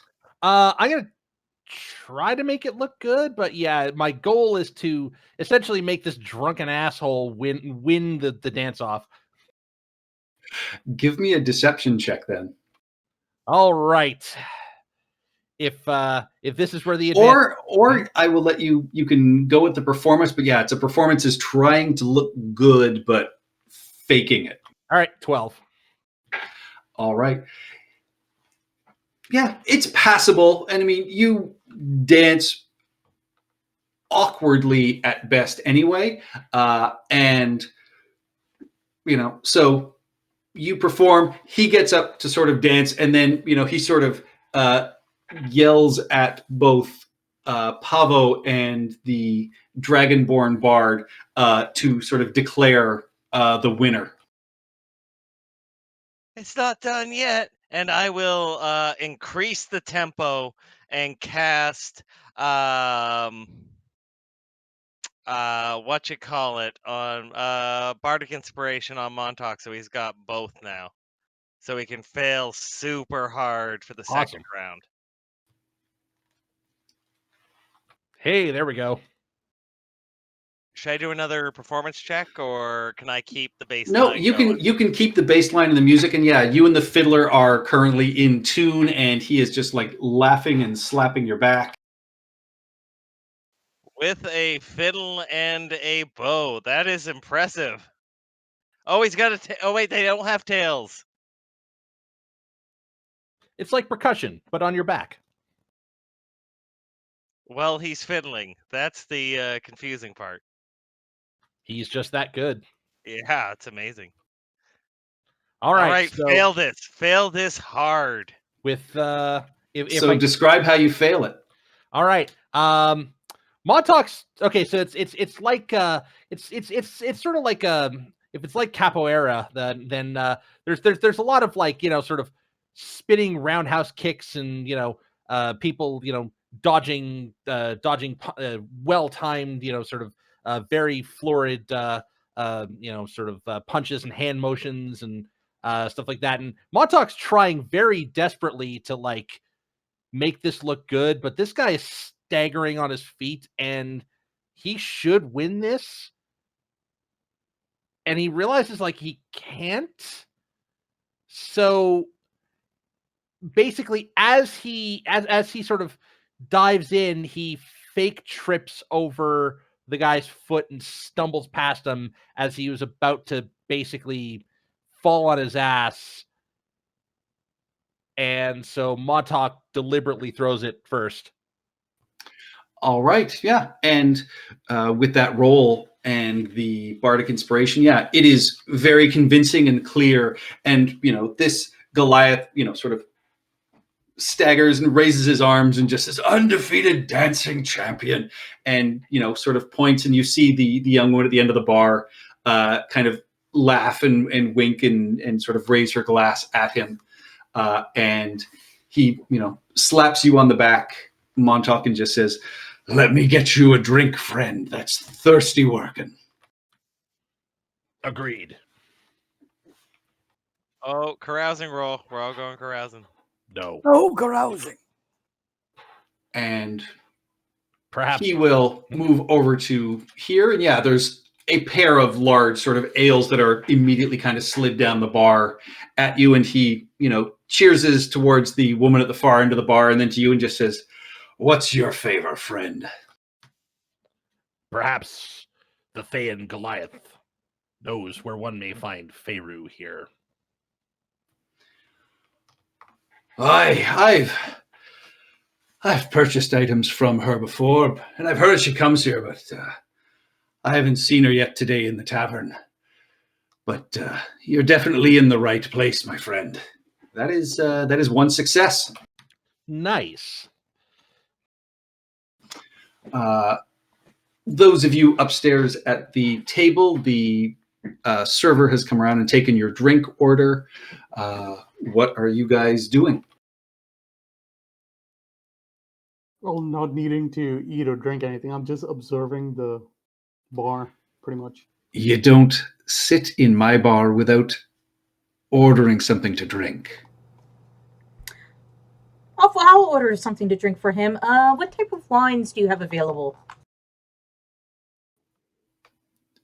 I've got some Mintarn wine, and I think I've got some stuff in the casks in the back, but I'd stick with the Mintarn stuff. The other stuff came from Saltmarsh, and I think it's that weird crab wine that they ferment up there.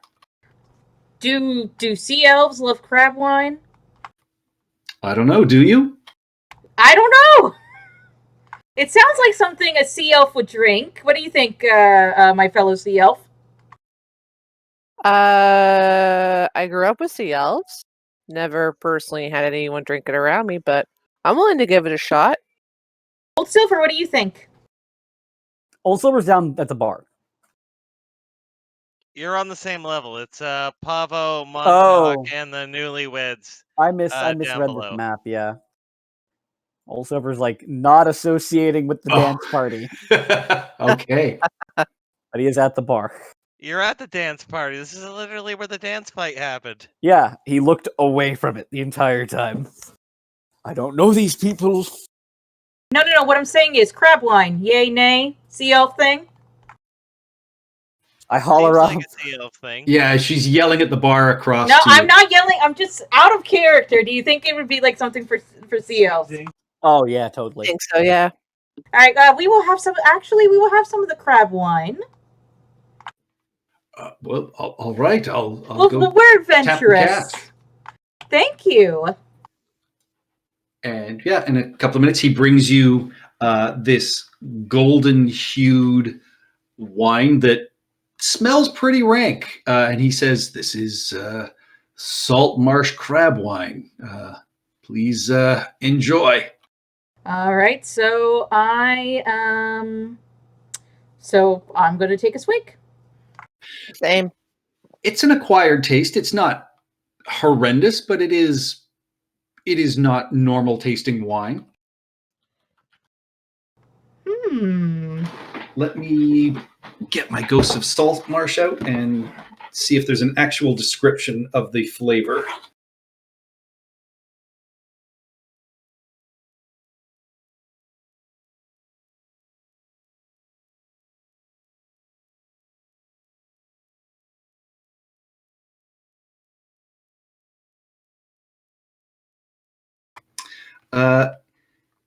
Yeah, it's made from lobster meat and potatoes. It is, to put it mildly, an acquired taste is all they say about it. Reminds me of...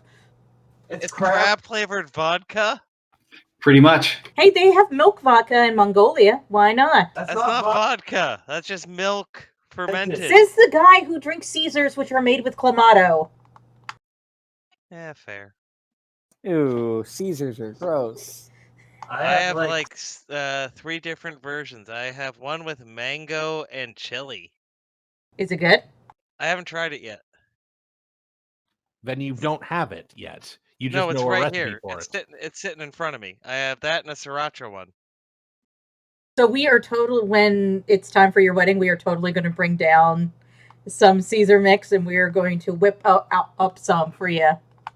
Chris will be drinking whiskey and soda in the corner. Someone will be next to Chris. Yeah, and the bartender introduces himself as Crispin Jaffe. I'm grandson of the man who founded this. What brings you here? Our reputation as a great pirate bar, or did you just wander in? We were just looking for a little adventure, and the music and entertainment are exceptional. Yeah, he's a little too full of puns for my taste, but he gets people dancing, and people seem to enjoy it, and he's pretty good at what he does. Indeed. And aye. Well, you enjoy your wine and have a fun time here. Buy a t-shirt if you want on the way out. Ooh, they have t-shirts. We have doublets. Wet t-shirt contest. Woo! Yeah, and the Dragonborn, as he sort of continues playing, looks over at you, Pavo, and just says, "Oh, you're one of those out of Kokra. Oh, I wish I had the ability to fly. It would be so uplifting, don't you know?" And goes into another round on his fiddle. All right. Montauk does not get it. What type of dragonborn is he? He is a green dragonborn. That's poison gas for their breath weapon. Give me a nature check. Oof. Yeah, you're just not sure. I'm gonna assume because Ian's not sure either. Oh, I need a good. I'm trying to think up a good gassy pun. I've always heard. So what was so sorry? What was his? What did he say? He said he wished he could fly. He would find it so uplifting. Oh, and I will continue it with. And I wish I could clear a room with a mighty belch. Yeah, it's not very good, but my performance is okay. He just looks at you and goes, "What are you, a kleptomaniac?" I know puns are hard for kleptomaniacs because they always take things so literally. Ooh. Old Silver just at the corner of the bar, facing his he's doing like a face palm. Yeah, this has gotta be hell this, for Old this Silver. person over here, slides a drink in front of you and is just like, "Gee, oh, for the love of the gods. It's like this all damn day." I can appreciate a good joke, but I haven't heard one from him yet. Oh God, I need a good. I got nothing. I am completely blank. I will. Two windmills are standing in a farm. One asks the other one, "What's your favorite kind of music?" The other says, "I'm a big metal fan." Windmills aren't made of metal. Yes, but wind turbines haven't been invented yet, Pavo. Oh, that makes sense. Yeah, I've got nothing, so I'm gonna try. I will switch into complete straight man with I don't know. And continue on the performance, which is another 18. So we'll keep it going, but I'll be the straight man the whole time. All right. Usually I'm good at puns, but you have caught me completely off guard, Patrick. You planned this, didn't you? I did not. Oh, fuck you then. Especially fuck you. Well, I didn't plan it. That I didn't know you would interact with him, but yeah, this guy is definitely puns are No, planned. I Quick, am Google up the usually in my puns. head very good at puns, but fuck it. This is I can't. So I am just gonna be straight man for him for the rest of the night, and we will make this the best performance he's ever had. Oh, I'll give him a bardic inspiration as well. All right, yeah. Oh, And I've got he a couple. If we're at the end of the day, or we're at the No, beginning of we've the day? just started the day. yeah. Okay, so I'll give him one. Ooh, I'm Used down 2 already. Yeah. Yeah. Yeah, it's Um, been a long day already. I was at a funeral this morning. I hate how funerals are always at 9 a.m. I'm not really a morning person. And Pavo will play a bum bum somehow on a guitar. All right. Yeah, we definitely keep this going for a while. Old Silver's gonna kind of finish his pint and beckon the bartender over. Yeah. I'd like another round, and also I wonder if you happen to have any information I might be interested in. Maybe. And What are you looking to know? I'll slide about 5 times whatever the amount a normal beer would be. So it's about 2 gold, yeah, and yeah. they slide it casually, just sort of into their a pouch. I've heard this bar might be a good place to sell some items of questionable origin. Who'd you hear that from? Is this the case? Maybe. What are you looking to sell? And Old Silver will pull out the helm.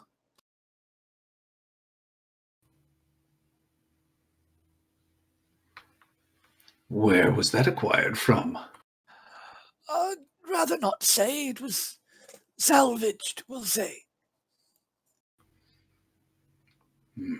Roll me a persuasion check as they say, well, I might know something if you... might be a bit of a finder's fee, though. 15? Yeah, 15, they'll look at you and just say, I think you might have better luck down at the Ocean's Pearl on the dock, though.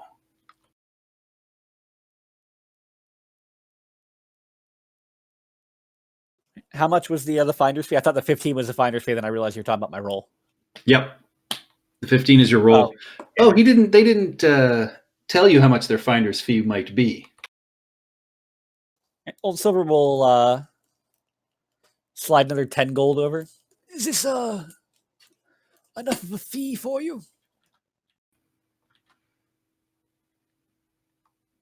Well, it's a pretty good start. Let me think about it, and I'll get back to you. And they sort of head back down across the bar. So, what are the trio up at the table doing? Watching everything unfurl. I mean, I don't see a reason to really get involved. I mean, well, we need successes. We need successes. Yeah. You need successes. Yeah. Successes where? In trying to sell this stuff. So you're trying to see if Buddy will tell us where we can sell our illicit goods we stole from pirates. Or just learning any information you can from any of the other patrons about Feyru or, what they know about this place. Okay, so I'll, finish my crab vodka, and then I'll be like, oh, I'm a bit peckish. What do you have for food here? He says, well, we got a sour seafood stew, or I've got some dried fish. That's about it for snacks. Oh, you don't have anything else? Cheese and meat platter or anything? We're not really that kind of an establishment.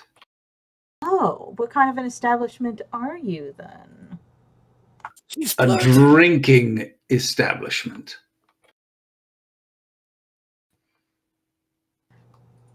What kind of establishment are you looking for? One where people can find the things they want or sell the things they want discreetly. And I'll give a wink, wink, nudge, nudge.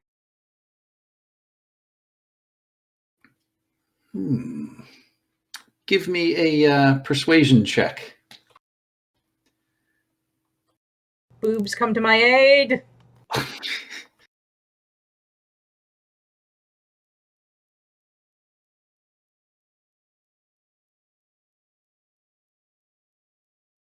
I will say, he just nods and says, well, it's good luck to you.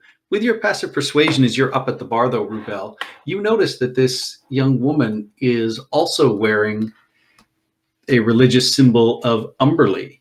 And she looks you up and down as you sort of sit at the bar and just sort of nods her head at you. And I'll bend down and go, sister, how are you this evening? Well, it's surprising to see more than one of us here at the bar. What are you trying to sell? I'm trying to sell something too. Oh, we're trying to sell. What are we trying to out of character? What are we trying to sell again? Some salvaged. Basically, I have the helm from the ship. The helm? The helm of underwater action. A helm of underwater action. What do you have for sale? Oh, I've got some goods that we found at the bottom of the ocean. And you can see she's sort of absent-mindedly playing with this sort of piece of paper. And but she keeps getting sort of distracted and staring off over at the Goliath, and she's just like, that, I want to climb that mountain, man. Oh, you want to climb him like a tree? Climb him like a mountain. But, Want to bang him like a door in a hurricane? oh, I like that. Which one's she pointing at? She's pointing at the dancing one, the red wizard. Is she really a gnome, or is she like a human-sized? She's human-sized, but like striking seafoam green hair. She doesn't look like a sea elf or a water genasi, does she? Close. She looks like she's some sort of water genasi. And I'll turn and go, do you have any good, cool goods for maybe some trading? I do, but this is my first time here, and I haven't been given full instructions on how to speak to the lady here. Me either. They say her name is... What was her name again? Sorry, I had a couple long days at work this past week and my brain's fried. Feyru. They say her name is Feyru, correct? Oh, that's the name I've been given. And she will join you and look at the bartender and just say, why don't you help a pair of pretty ladies out, sir? And you can give me another persuasion check with advantage. Boobs to the rescue! Better than one pair? 2! You have 4 boobs? Between the two of them. Between the two of them, yes. Jesus Christ. That's a lot of cleavage. It works. Yeah, and the bartender smiles and, finally, looks over at you, Rubel, and just says, well, I see you've made yourself right at home in this establishment, and the folks here seem not to mind ye. If you're looking to meet a certain someone, I'll facilitate that for you there. And he will just say, which one of you wants to go in first? Can't we go in together? Not Make it a unless you're duo? selling things. I don't think who I'm introducing you to, it should be one party at a time, I think. All right. Do you want to go first, my dear? You were here first, right? She nods and just says, you go. I'm going to see if I'll dance with the big fella. Good luck. May Umberly smile upon your union. She winks, adjusts her own boobs, and just says, I think I'll let the girls do the talking. Always a smart decision. And with that, Crispin will just say, right, follow me. Bring the rest of your gang as well before they cause any more trouble here. Of course, of course. I'll go friends. And I'll just very, very casually be like, we're going in the back. All right. Montauk grabs his giant stein and seeing the sea elf ? Approaching his Thayan friend here, just sort of elbow him on the shoulder and go, good luck, and head to the back. Yeah, and so you guys move out, and as you are about to sort of depart the stage, and he will sort of slap you on your shoulder and say, gonna miss you, friend, like my ex-wife still misses me, but her aim is starting to improve. And yeah, I will. Fuck, I've got nothing. Other than going. I finally caught you. Other than well, she sent me. Oh, let's do that. Well, she sent me. And we'll do a performance fake stab him through the shoulder blade. You know what I mean, like where you, I'm pretending to gut him. All right, yeah, he sort of staggers and plays, and thanks you for your sort of help and assistance, and then plays you off stage. Yep, I'll follow the rest of the party. And, as he sees you sort of floating away in your boots, he's like, that anti-gravity's amazing. I'm reading a book on it. It's impossible to put down. I thought it was going to be a light in the loafers joke. Nope. And you guys are led through this back door here, and there's a small storage and kitchen area, and you can see that on one of the baker's racks, there's a whole bunch of pots and utensils and pans that he tells you to sort of turn around, but you can hear them being adjusted and moved, and then you hear that of a door creaking open, and there is a staircase leading down. And at 9:56, that is where we will end it for the night. I assume we're going into a sewer.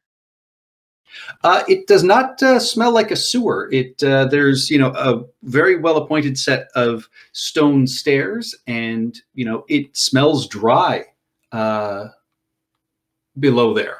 So you figure it's some sort of below ground room rather than the sewers itself.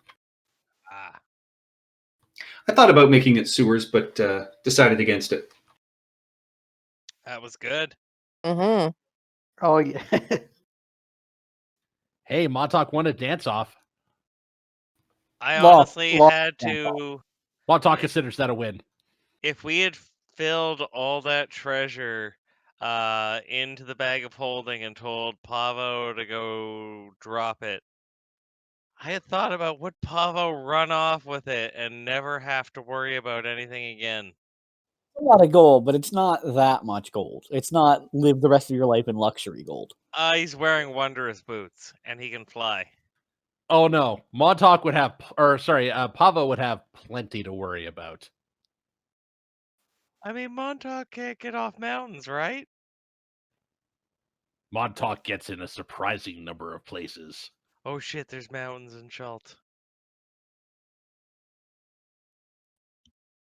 Montauk makes a surprisingly good wingman for someone who can't fly. Ooh, there we go. I mean, it took to Strata Kingdom in Chult. It literally took 3 of us to get that Goliath laid.